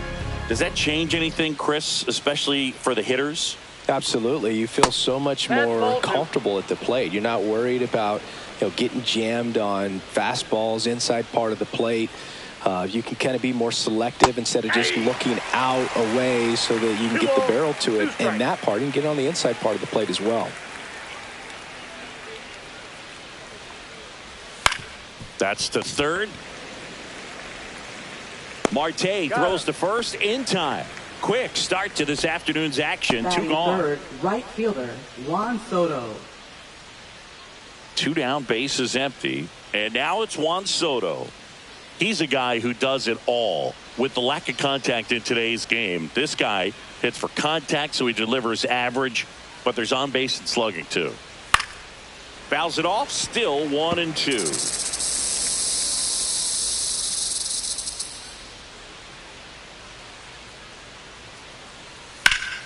This one popped up. Foul ground, first base side. Bryant squeezes it, and that is that. And the Mets go down 1-2-3. And now the Diamondbacks will get their first turn at bat. No score. You're watching Major League Baseball exclusively on the show. Back here in the desert, and on the hill, the lefty, Garrett Crochet. What do you have on him, Chris? Well, obviously last year was a difficult year for this guy. I mean, you lose that many ball games, and even if you pitched well in some of them, the fact that that loss is hanging on you the day that you took the mound can be hard to shake. But, for guys to get to this level, to be big leaguers, they've had to overcome a lot. And for him, this is just one more thing. Throw away last year, hit the reset button, come out and have a great year this year. In the dirt, now 2 balls and a strike.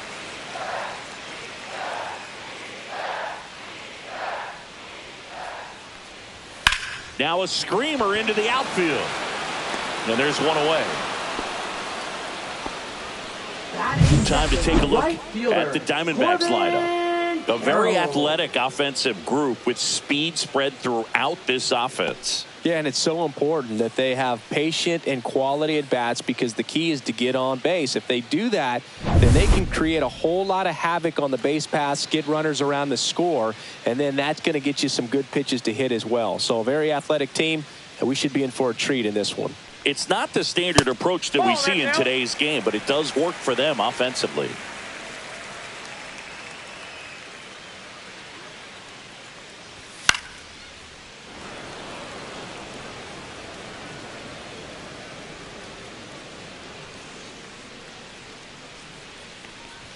And that's outside. Ball 3. 1 out, bases empty. Swing and a miss. 98 miles per hour on the gun. He's locked in at the plate when he's using the whole field. He was out in front there. Just needs to let the ball travel a little more, and his timing will be back on track. Good pitch for the strikeout. 2 outs, bases empty. Here's the shortstop at the plate. That one's in there, and the count is 1-2.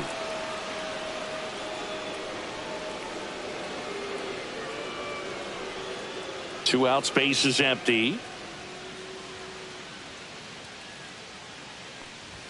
And down on strikes he goes. And a nice inning of work there as he sets him down 1-2-3. Diamondbacks down quickly, scoreless after 1.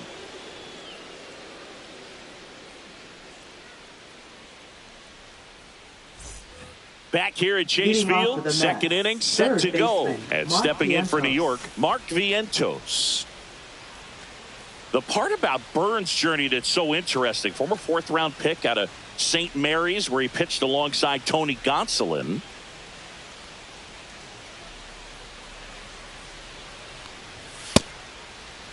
Started after it, tried to hold up. Now a look to first, no swing. Gary Simmons with the call. The 2-1. Right through there for a strike.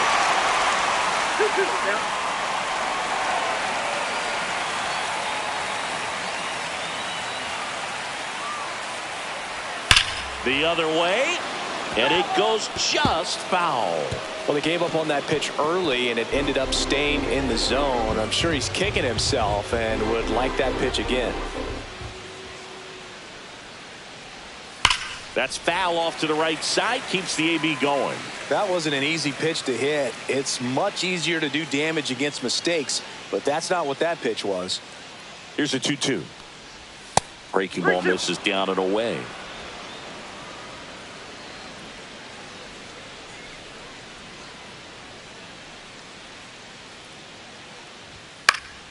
And a pop-up, right side, foul territory. Has room, and he makes the catch. Batting 5th, the designated hitter, Ryan Clifford. Now it's the DH, Ryan Clifford.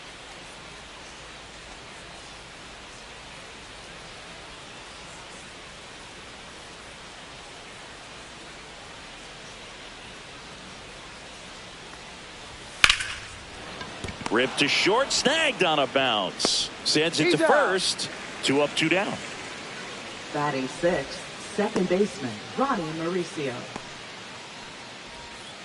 2 down, bases empty.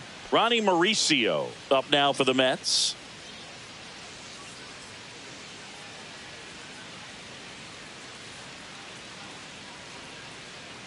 And the righty deals.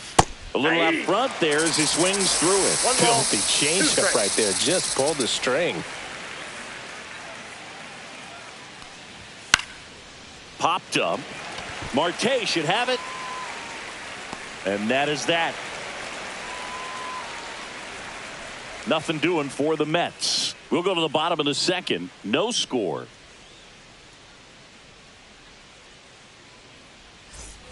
And we're back. Here's Ketel Marte. Third baseman, Ketel Marte.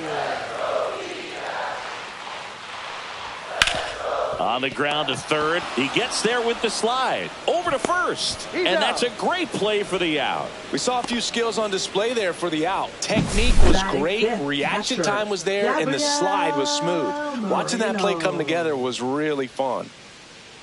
Now the catcher up to hit. Gabriel Moreno. That's down and in.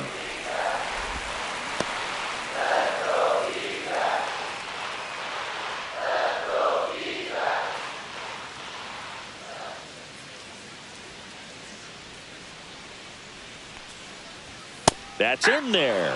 2-2. James Kingsley, our plate umpire, consistent and maybe a little generous on the edges. Yeah, Boog, he'll give a little bit on the edges, like you said, but from what I've seen, he usually does that when a pitcher is just commanding those parts of the strike zone, and essentially they've earned it. The umpire rolls with them. Outside corner, got him looking. Off to a strong start, Singy, as he's punched out 3 of the first 5 he's faced. Well, he's definitely minimizing contact. He can get the swing and miss when he needs it, but he'll also keep the defense fresh behind him, allowing some balls in play as well. At the plate, William Costello. 2 down, nobody on. On the ground to third. Zips it across, and it's a 1-2-3 inning. Nothing doing for Arizona. We'll move to the third with no score.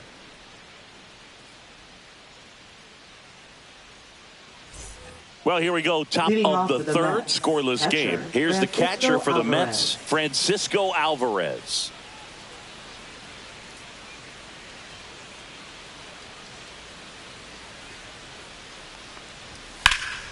And a foul ball.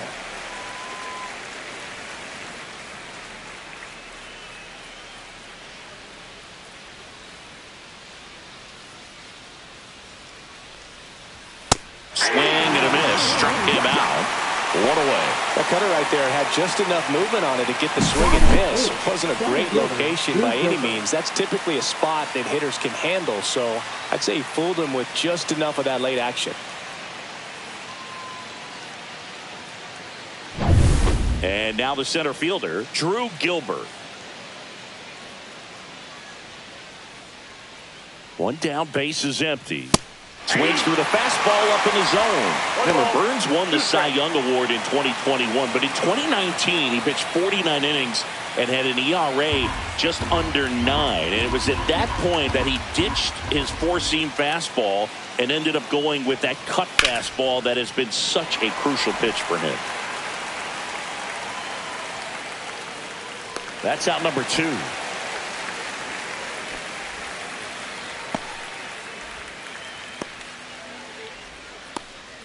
Here's Brandon Nimmo.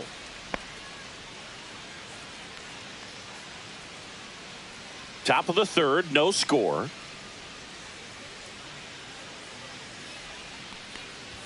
And that one misses up and in. And a count 2-1.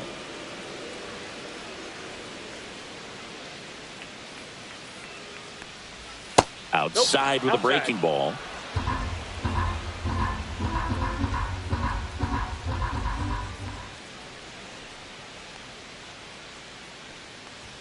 Swing and a miss. He was late. Strike 2. We got a full count. 3-2.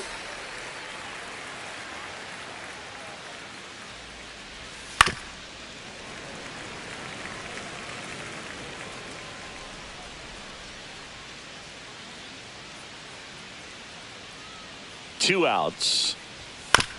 On the ground, right side. Whips it to first. And the Mets go 1-2-3. 9 straight retired here to start the game. No score.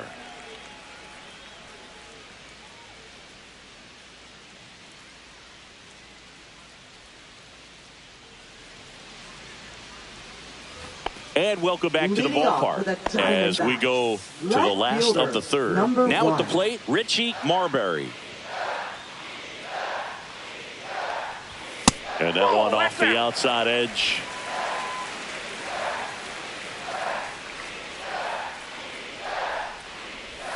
And that's in for a strike.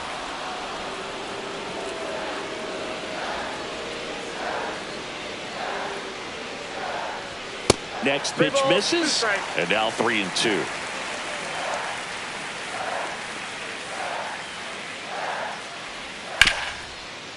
Ripped on the ground to second. Over to Lowe. One up, one down. Batting 8th, designated hitter, Jordan Lawler. Jordan Lawler stands in now for the Diamondbacks.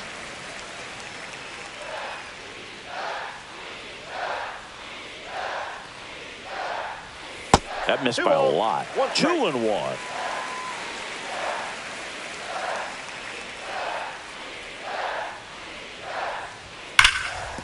Dives, but it kicks off his glove. The throw won't get there in time. He's in safely, and now there's a runner at first. Just barely able to beat that one out. Man, he was giving it his all, getting down the line right there. Fielder got a piece of it, but the way that thing came off the bat, no surprise at all. He couldn't pick it cleanly. It's a very difficult play, and that swing definitely was deserving of a hit. And now let's see if they force some action with good wheels on the bases. One gone, runner at first. Jonah Bride stands in now for the Diamondbacks. Falling behind 2-1. It's no surprise they call this batter a day player. He statistically performs better in these games, and he's hoping for a big performance in this one. Man at first, one away. If it were an average catcher behind the plate, I'd say take second base, but this isn't a catcher you want to run on. Runner on the go. That one out to right, and he makes the catch. 2 down.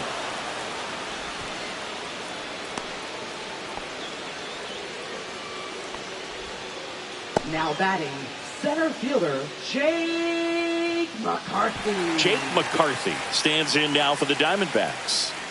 We talk about guys with good speed, and definitely he has it. But pushing the offense aside for just a second, Chris, it's the defensive side that I think the speed factors in the most.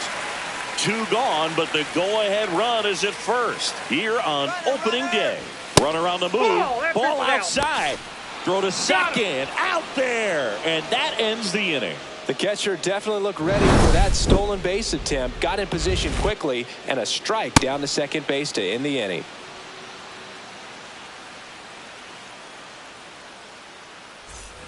As we go to the top of the 4th. Now it's the shortstop, Francisco Lindor.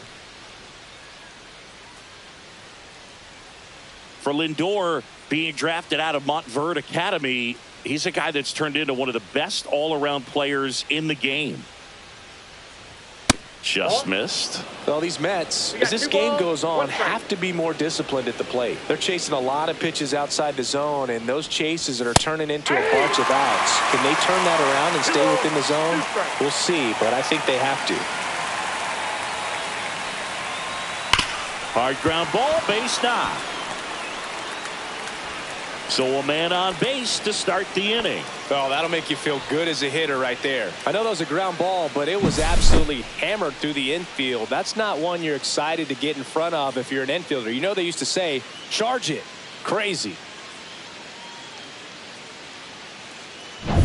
Nathaniel Lowe up to hit.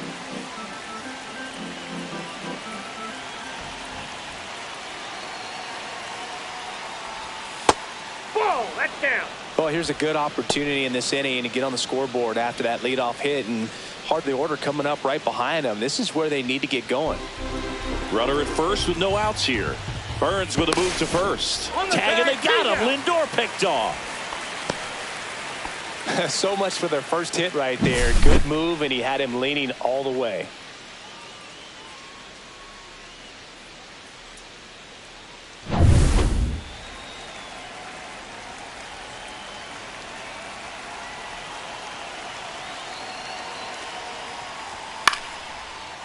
Swing and a liner, base hit out into right center field.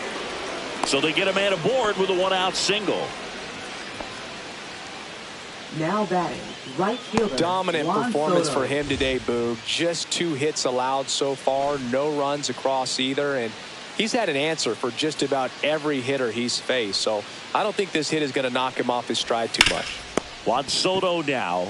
Nice stop. There's one. What a double play that was. Inning over. So no runs, 2 hits, no errors, and nobody left on. On now to the bottom of the 4th. We're tied 0-0.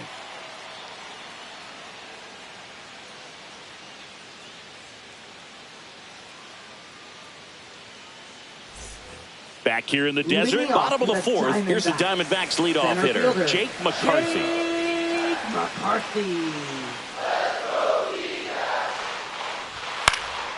Swing and a ball popped up. Mauricio. And there's one down.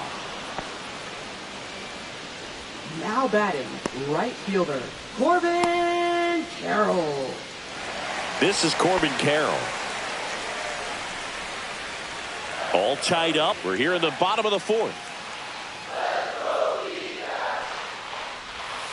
Swing and a ground ball base hit right field. To first. And a couple of quick outs. Well, he's doing a nice job of keeping the ball 11. out of the air. Lets the defense work behind him with another ground ball. Good execution. And the batter will be the shortstop. This kid is so special. He's a shortstop by trade and big time power.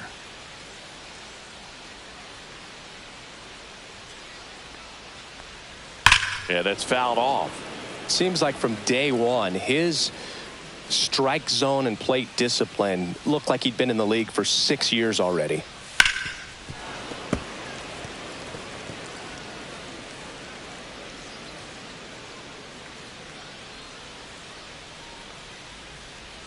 Way inside, gets out of the way. Straighten him up a little bit.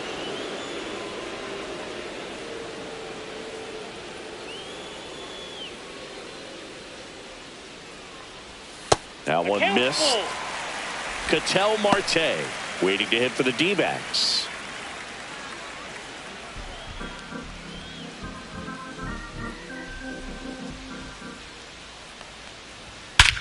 Warning track, wall, and you can touch them all, baseball man. He circles the bases. His first homer of the year. The Diamondbacks score first. It's 1-0.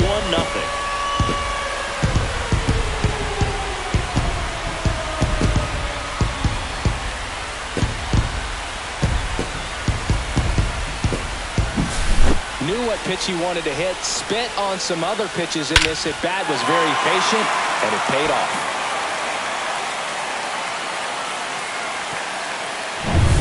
So 2 away with nobody on. Next up for the Diamondbacks, Ketel Marte.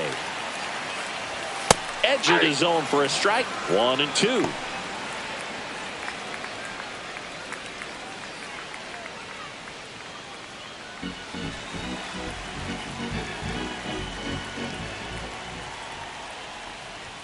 Spoils a 2-strike pitch, and he'll see another.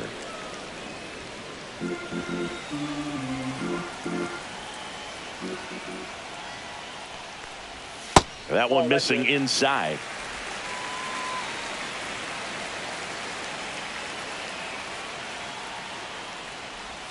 Swing and a miss. Struck him out.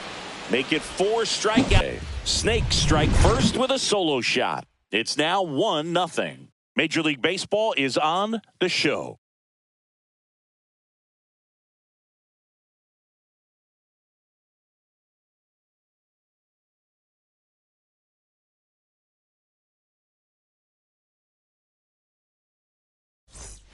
Welcome back. Quite a pitcher's duel so far. Here's how the starters have performed up to this point.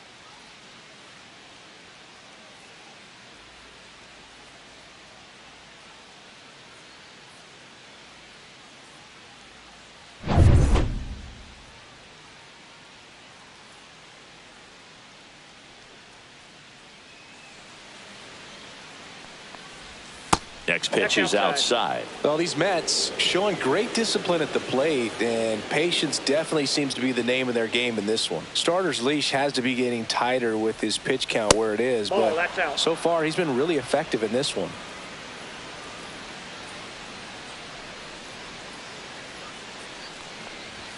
Right through there for a strike. You know, sometimes it just takes getting to the bullpen in order to be able to score runs, and that might be the case today.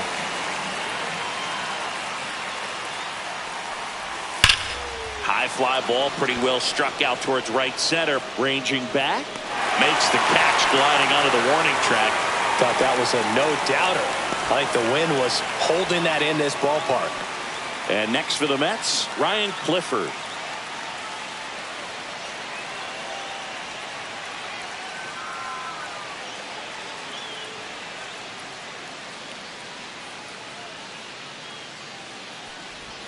That's in there.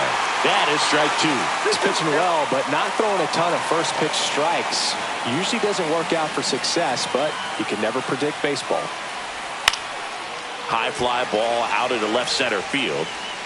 He's got it, and that quickly 2 away. Yeah, that's a tough play for the infielder, ranging back into the outfield. There's part of him that's saying, hey, where are you at, outfielder? Call me off. But he stayed focused and made a nice catch right there. Ronnie Mauricio now.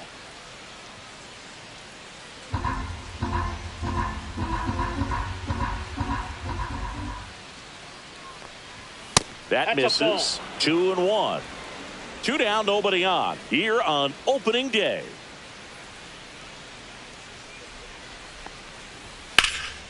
In the air, right side. Carroll sizes this one up, makes the grab, and that'll end the inning.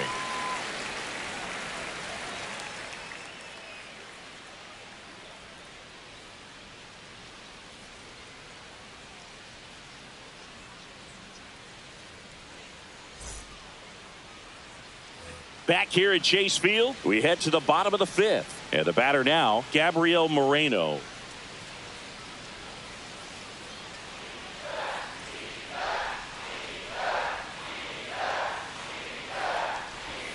That misses, and that's ball 2. Double-barreled action in the bullpen. Robert Stevenson getting ready to go. Nunez warming up as well.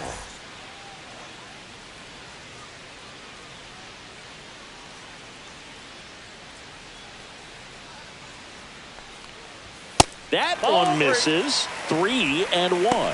Here's an opportunity to do some damage and perhaps unlock this offense. 3-1 count. Be ready to turn on a fastball. Tries to check his swing, but he makes contact. Lindor brings it in, and there's one down. That was a good pitch to hit right down the heart of the plate. Had pretty good timing on it. Just got underneath it a little bit and popped it up.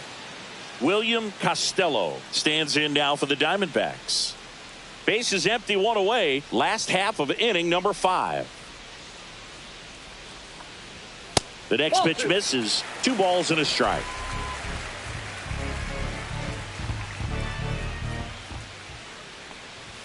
Right through there for a strike. 2 balls, 2 strikes.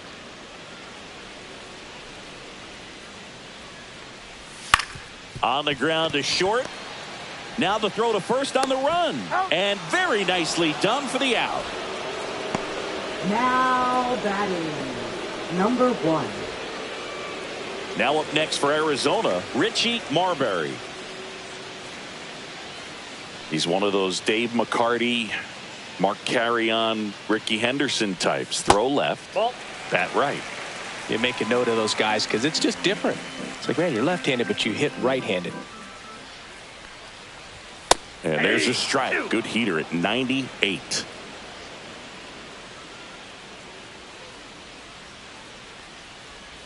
And there's a ball. Recognize that changeup right out of the hand. Just spit on it.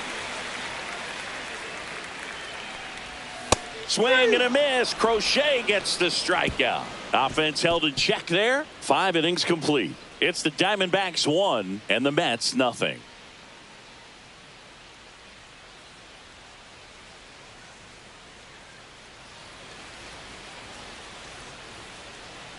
And we're back. Start of the 6th, John Sciambi with Chris Singleton. And leading off, Francisco Alvarez.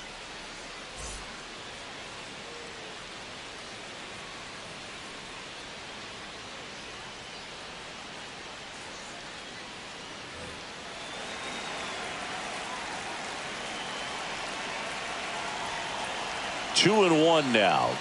Swings through that one out in front that time. 2 strikes to a guy who's already 0 for 1 with the punch out. The only guy in the lineup with that strikeout. But you can't get too relaxed. You still got to make good pitches to get him out. And now 2 and 2. Battling here as he fouls it away.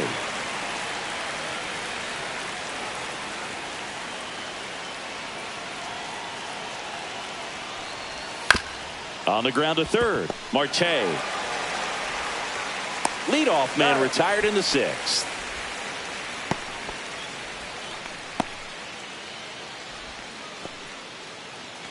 So up next, Drew Gilbert.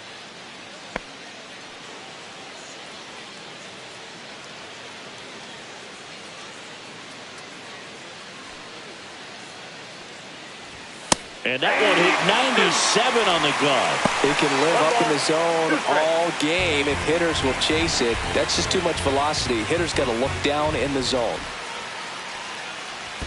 And that's in the 2 dirt. balls, 2 strikes.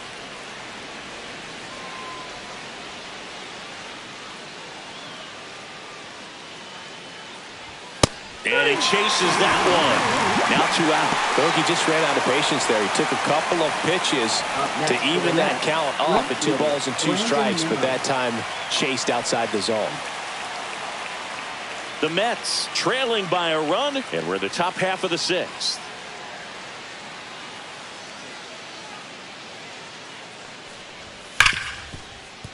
Dives, and he can't hang on. Safe at first as they can't make the play.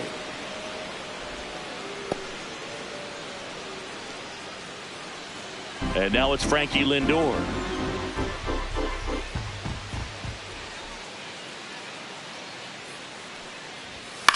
That one lifted to left. Marbury makes the catch, and that is that. Mets strand 1. They're down 1-0.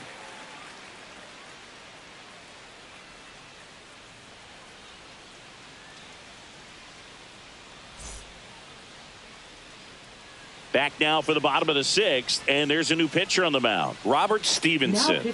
Pretty tight game, so they're looking for quality pitches out of him right here. Got to do his best to keep the score right where it is. So now here's the DH, Jordan Lawler. Designated hitter, Jordan Lawler.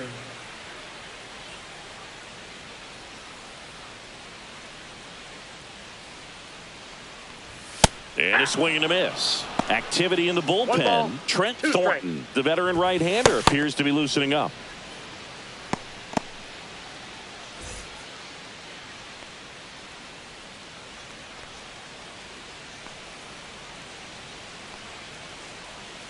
And a 1-2. Swing and a miss, struck him out. Slider got him for strike 3. Oh, that slider was way out of the zone, and for me it just comes down to not seeing the pitch out of the hand, not tracking it into the zone, and then also being a little bit anxious, not confident in your 2-strike approach. And so when a guy's in that position, you get him to commit early, and a lot of times you get the swing and miss as you did right there. And that one missing low.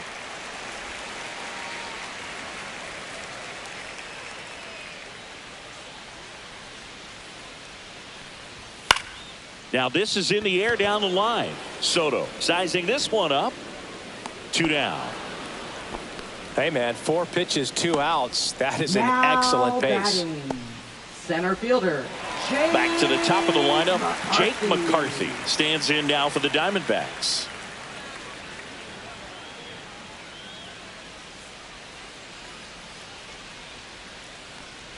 Now, biggest concern other than injury after a moment like that is just how the pitcher will respond. You know, sometimes a guy will lose confidence in a pitch when he's hit somebody. Next to hit for Arizona, Corbin Carroll. This might be a steal situation, but that's not your average catcher behind the dish. You have to be careful here.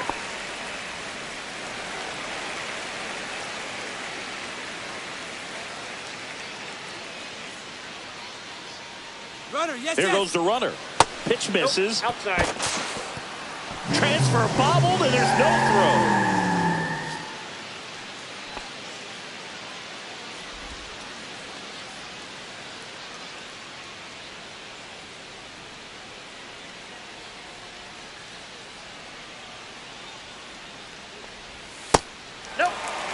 Last couple of pitches breaking balls away. I think he's going to have to come firm inside to be able to open up that location if he wants to go back there later in this count.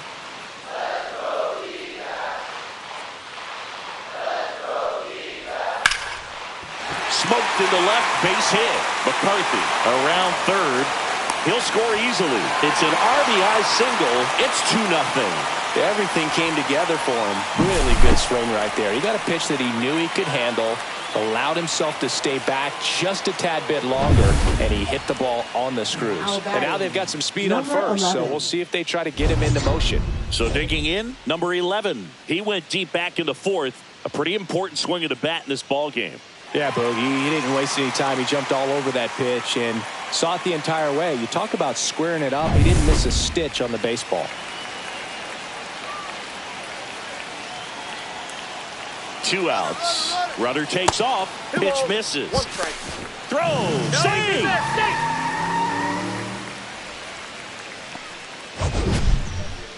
That was close, but StatCast shows us why he so often seems to be on the safe side of these steal attempts, Chris. Yeah, you see that plus speed, and he needed every last. He gets the intentional walk here, and now will force it any base with 2 gone. Clearly didn't want to mess with them right there, so I think it makes sense to play the numbers game in this spot.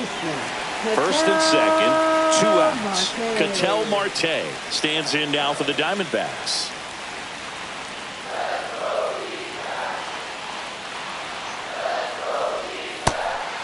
That's inside. Tough spot right here. A couple runners on. 2-ball count. You can't nibble, but you have to execute and finish your pitch. If you leave something out over the plate, it's going to bring in some runs. 2 balls and a strike. Here it comes. And that one fouled off.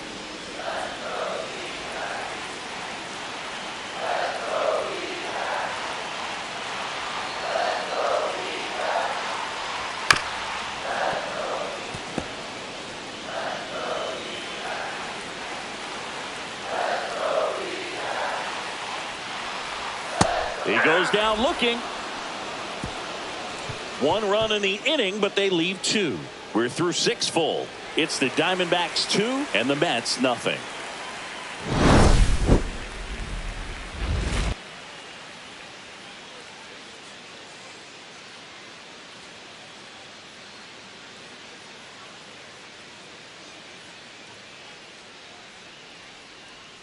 Now pitching. Welcome for the back. We're in the Diamondbacks. 7th. We have a new pitcher on the mound. Evan Number Phillips. 59. These are the spots relievers really make a name for themselves. Late and close.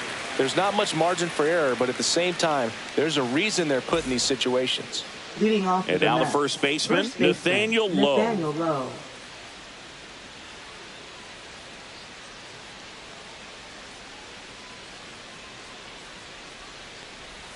Yeah, big swing and a miss. Well, in this one, the offense has sputtered. Somebody's got to find a way to get on, keep the line moving, and manufacture at least 1 run. Then maybe you get 2 or 3.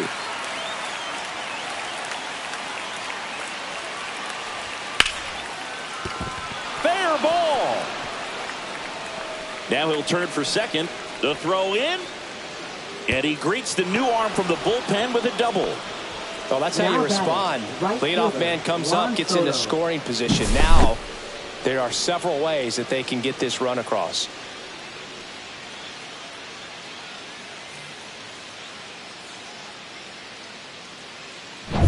Here's Juan Soto.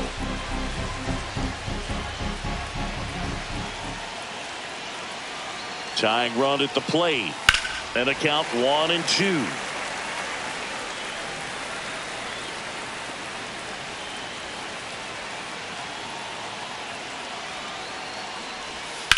Knocks that one away, and we'll do it again.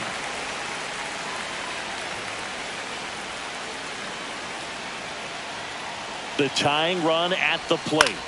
Foul ball still, a 1-2 count.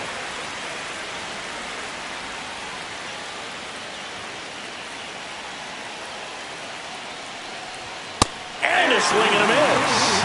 Not what you're looking for after the leadoff double. A strikeout, and there's 1 away. Good pitch right there. I mean, he's attacking a location that this guy at the plate tends to have trouble with. And there's just so much information in this day and age, sometimes too much information. But the guys that can take that information, process it, and then go out there, Boog, and execute the pitch, go right after that hitter, and get the result that they were anticipating. That's really good pitching right there. And it's a good job of the pitcher and the catcher working together.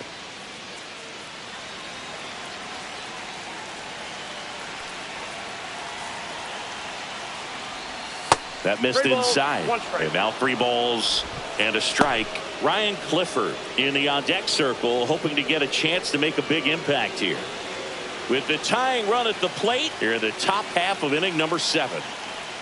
And ball 4, 2 aboard. Pretty much the last thing you want from your bullpen arms are free passes, especially in spots like this. Make the team earn their way on. Manager out of the dugout now, and it looks like we'll see a change on the mound. Evan Phillips will depart, and the line not closed on him yet as he's responsible for the runners on base. Back with a new pitcher after this. Now pitching. Dennis Santana on to pitch here. Well, the best relievers love the opportunity to come in and protect the tight lead late in the ball game. Some of them are just wired different, so we'll see what he's got here. Ryan Clifford, the next to hit. Definitely wants to stay out of the double play here. Ball on the ground in the infield. Should be an inning-ending double play.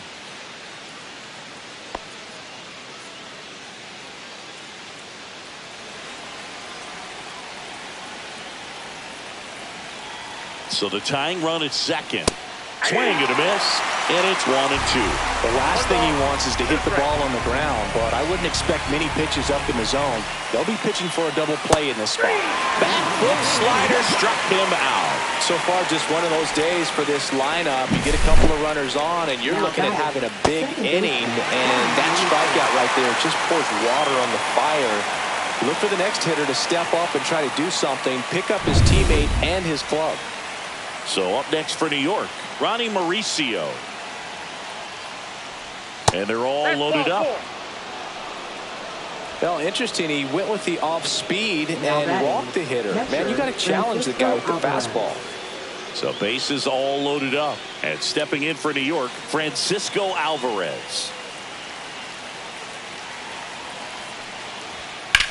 Swing and a ground ball base hit right field. Dives, but it's off his glove. Wide throw pulls him off the bag, and the inning's still alive. Well, you can't give him 2 errors on that play, but that's pretty much what it looked like. Tried to stay with it after the bobble, and it might have pulled it off with a good throw, but it's very easy to rush the throw when you don't field it cleanly. A lot of times guys don't have a good grip on it, and I think that was the case right there. 2 outs, bases full. Here's the center fielder, Drew Gilbert.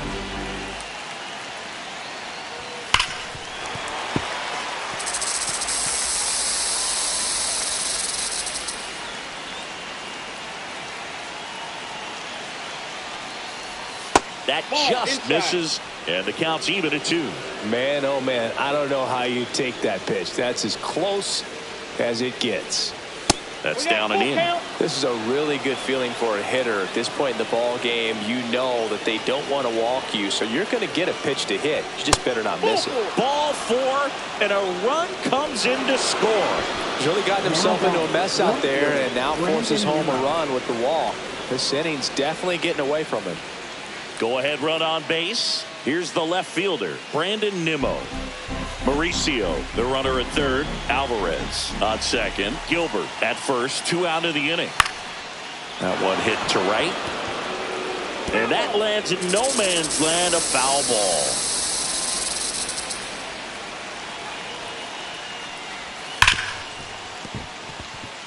Base hit, 1 run in already. Ball comes in, runner stops at third. Bases still loaded with 2 out.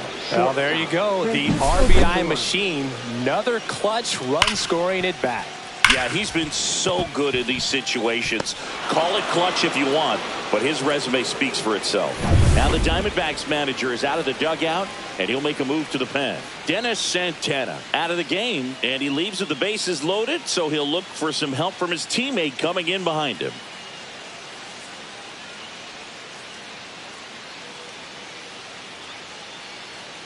Now pitching. New arm out of the bullpen, Tyler Kinley.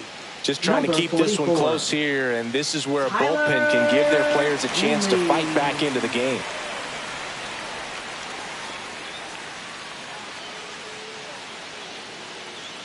Back to the top of the order now. Francisco Lindor digs in now.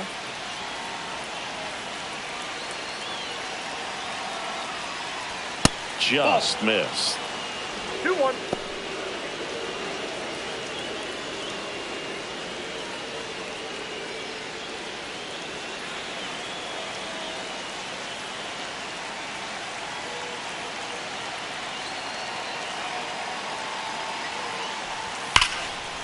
a 2-1 hammered but foul.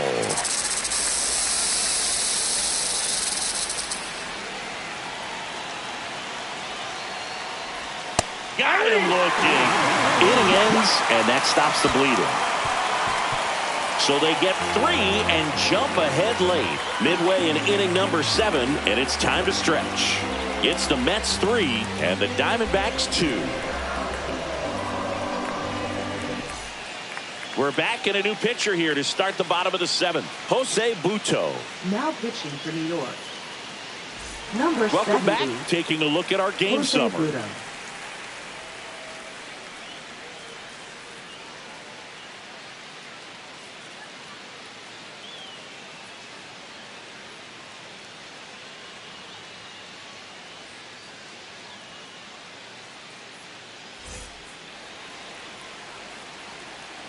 Looking to get the tying run on base.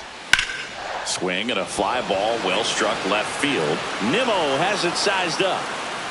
And there's one down. Now batting. Number 57. Now William Costello. Well, both sides equally as strong. So not a good time to try to turn him around with a relief pitcher and put him on the other side of the plate. Line and a base hit into right. And that puts the tying run on base. Well, that was an important at-bat in this game, so a great job there stepping up to the challenge. Nice line drive to pull side, met it out front, but just stayed through it nice enough and ripped it into the outfield. And now a chance to maybe get creative on offense with good speed on first. One down. Runner on the go. Liner snagged at first. Takes it to the bag himself and doubles him off. One hit in the inning, but no one left. We look ahead to inning number 8. It's the Mets 3 and the Diamondbacks 2. Ready to begin the 8th. Now the number 2 hitter, Nathaniel Lowe.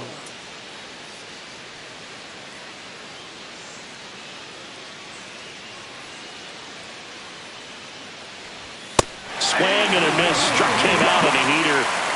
Just a mid-90s challenge fastball right there. Not much to it. And I'm sure he'd love another swing at it because it was in a very hittable location. Those are the swings where you can sometimes start to question yourself as a hitter and say, how did I miss that? But, you know, it happens. And now here is Juan Soto. This one smacked out to left center. And a superb diving catch. Just a great job of concentration there as he leaves the ground to go airborne to make a diving catch. That's a tough play, but he got the job done.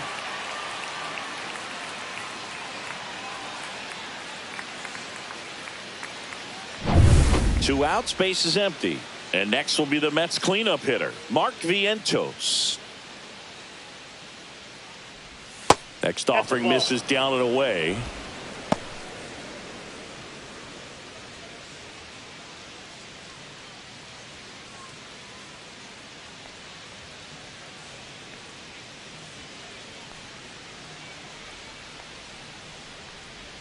Got the bat going too soon and strike 2.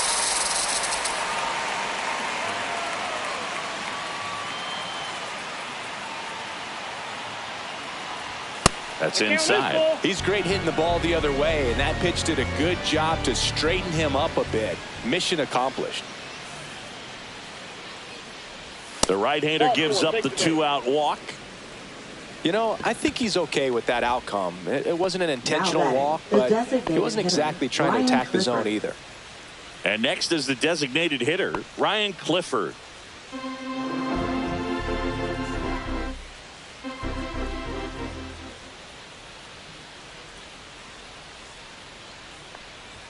At 96, that pitch is in for a strike.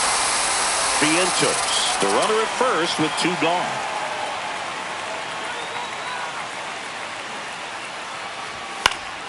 Foul ball, another 2-2 upcoming.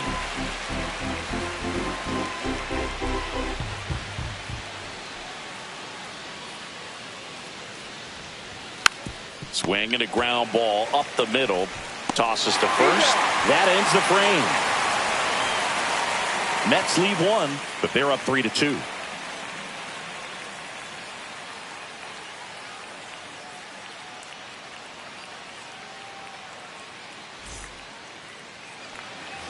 And welcome back to the ballpark. On to the bottom of the 8th. Now it's going to be Jordan Lawler. Trying to keep good speed off the bases. Just missed. Action in the Mets bullpen. Edwin Diaz, a right-hander with big strikeout stuff, is getting it fired up. Thornton also getting ready.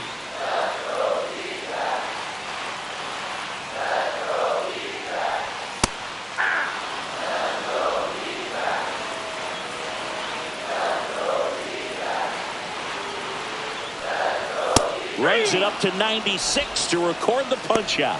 Pretty big strikeout right there to start this 8th inning. Down 1. Any leadoff base runner really makes this inning a bit more interesting. But now this offense has to switch from possibly trying to manufacture a run to needing to run into something or just try to string multiple hits together to get a run across the plate. Next up for the Diamondbacks, Jonah Bride.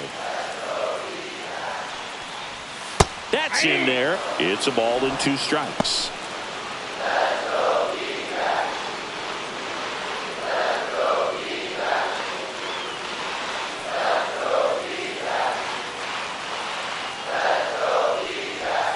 Strike 3, and that's 2 in a row. Well, that was a really good job setting him up right there. Pitcher and catcher working together to finish him off with the fastball. And even though the location probably wasn't what he wanted, the sequence is what got the job done. Clearly late with the swing after seeing the off-speed stuff on the pitch before. Here's the Diamondbacks leadoff hitter, Jake McCarthy. This ball's chopped on the ground, low. He steps on the bag, and Arizona is set down 1-2-3. Diamondbacks down quickly. They trail it 3-2.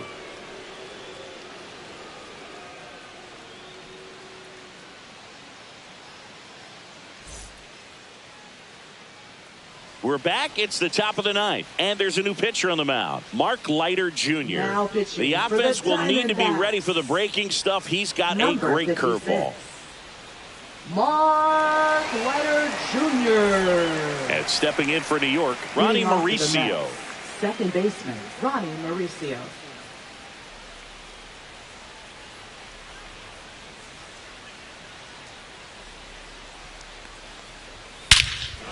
Out towards right center. That's well struck. That's back there. See you later. A gigantic blast. His first homer of the year, and they add a run. It's 4-2. That one just sounded different. And might have been the loudest moment yet. Man, my ears are ringing. I could feel that swing from the booth. Anytime you have a pitch down the middle of the plate, the percentages go up for the hitter to do damage, even if it's a pretty good sinker like that one. Nice piece of hitting there at the plate.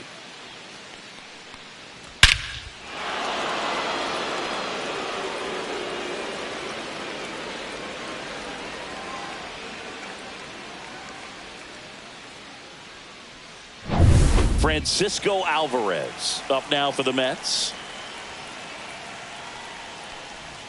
And that one is in for a strike. Good pitch.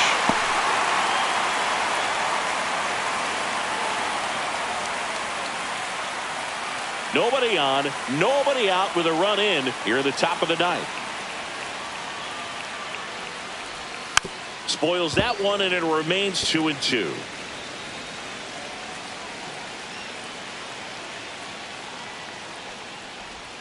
Good eye in that spot. Really close pitch down around the knees there, and you could see him asking where it missed.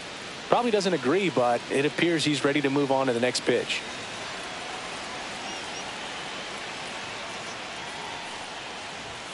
And a swing and a miss.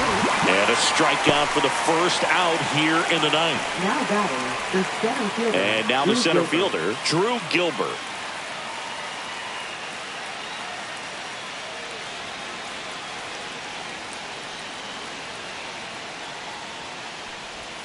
Pitch misses, and it's 2-1.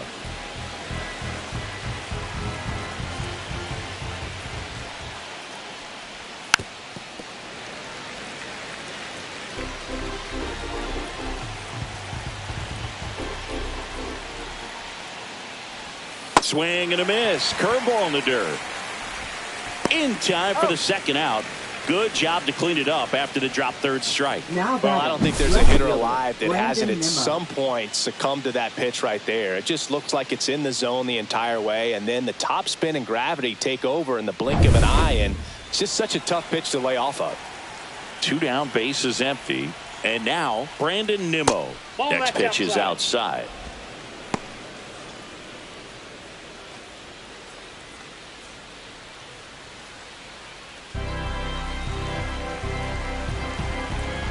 Two down, nobody on.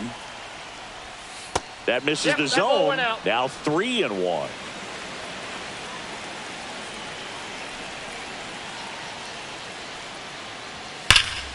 Slashed foul down the right side. That'll hook off into the seats.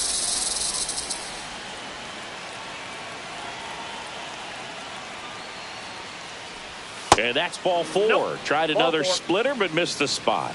Oh, looking for a swing and miss right there, or for the ump to help him out and make a call with that last pitch, but neither happened. Close pitch, but a good take to earn that walk.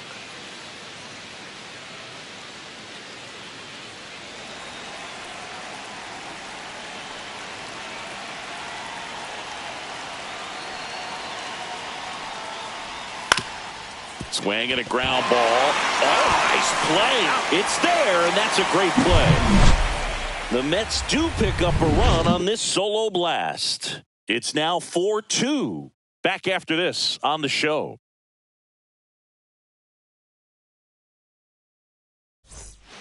Welcome back, and here comes the closer, Edwin Diaz. A chance at his first save of the year. Number 39, Edwin Diaz. So digging in, Corbin Carroll. Right fielder. Hey, look, we'll see how it factors in. I just can't emphasize how much that insurance run in the top of the 9th means. I mean, just such a big difference mentally when you're chasing 2 runs instead of 1. Swings through it, and that's a strikeout.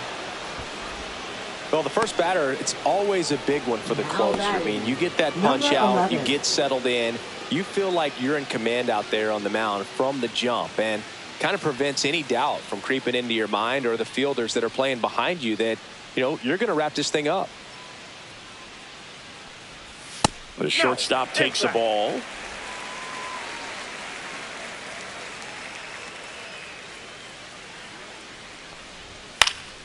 That one fouled off. 2-2. Base is empty, 1 away. We're in the last half of the 9th inning.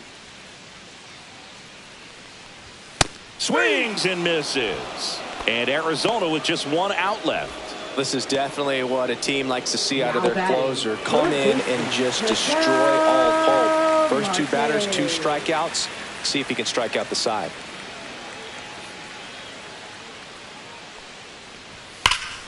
Swung on, belted. That one back. Going, gone. He hammers 1 out to right. It's 4-3. Just relentless. This team will not quit.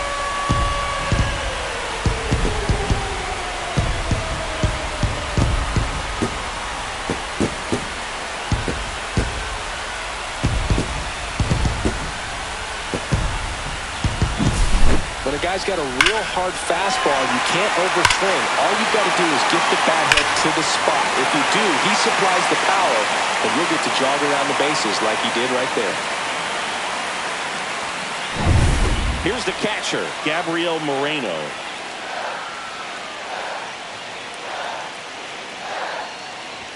Inside, and it's 2-1. This is the guy they turn to get the most important outs of the ball game, but they're going to make him work to get this save.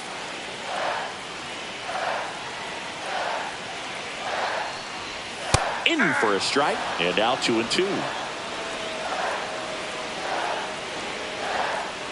1 strike away.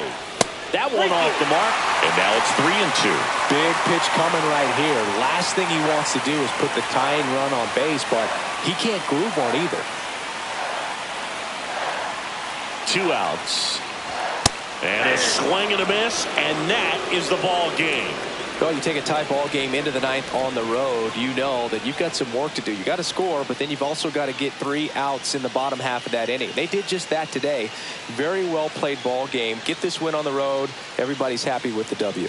And the final score here, 4-3. For Chris Singleton and our entire outstanding crew here at MLB The Show, I'm John Shambi. Thanks for joining us.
Sanchez.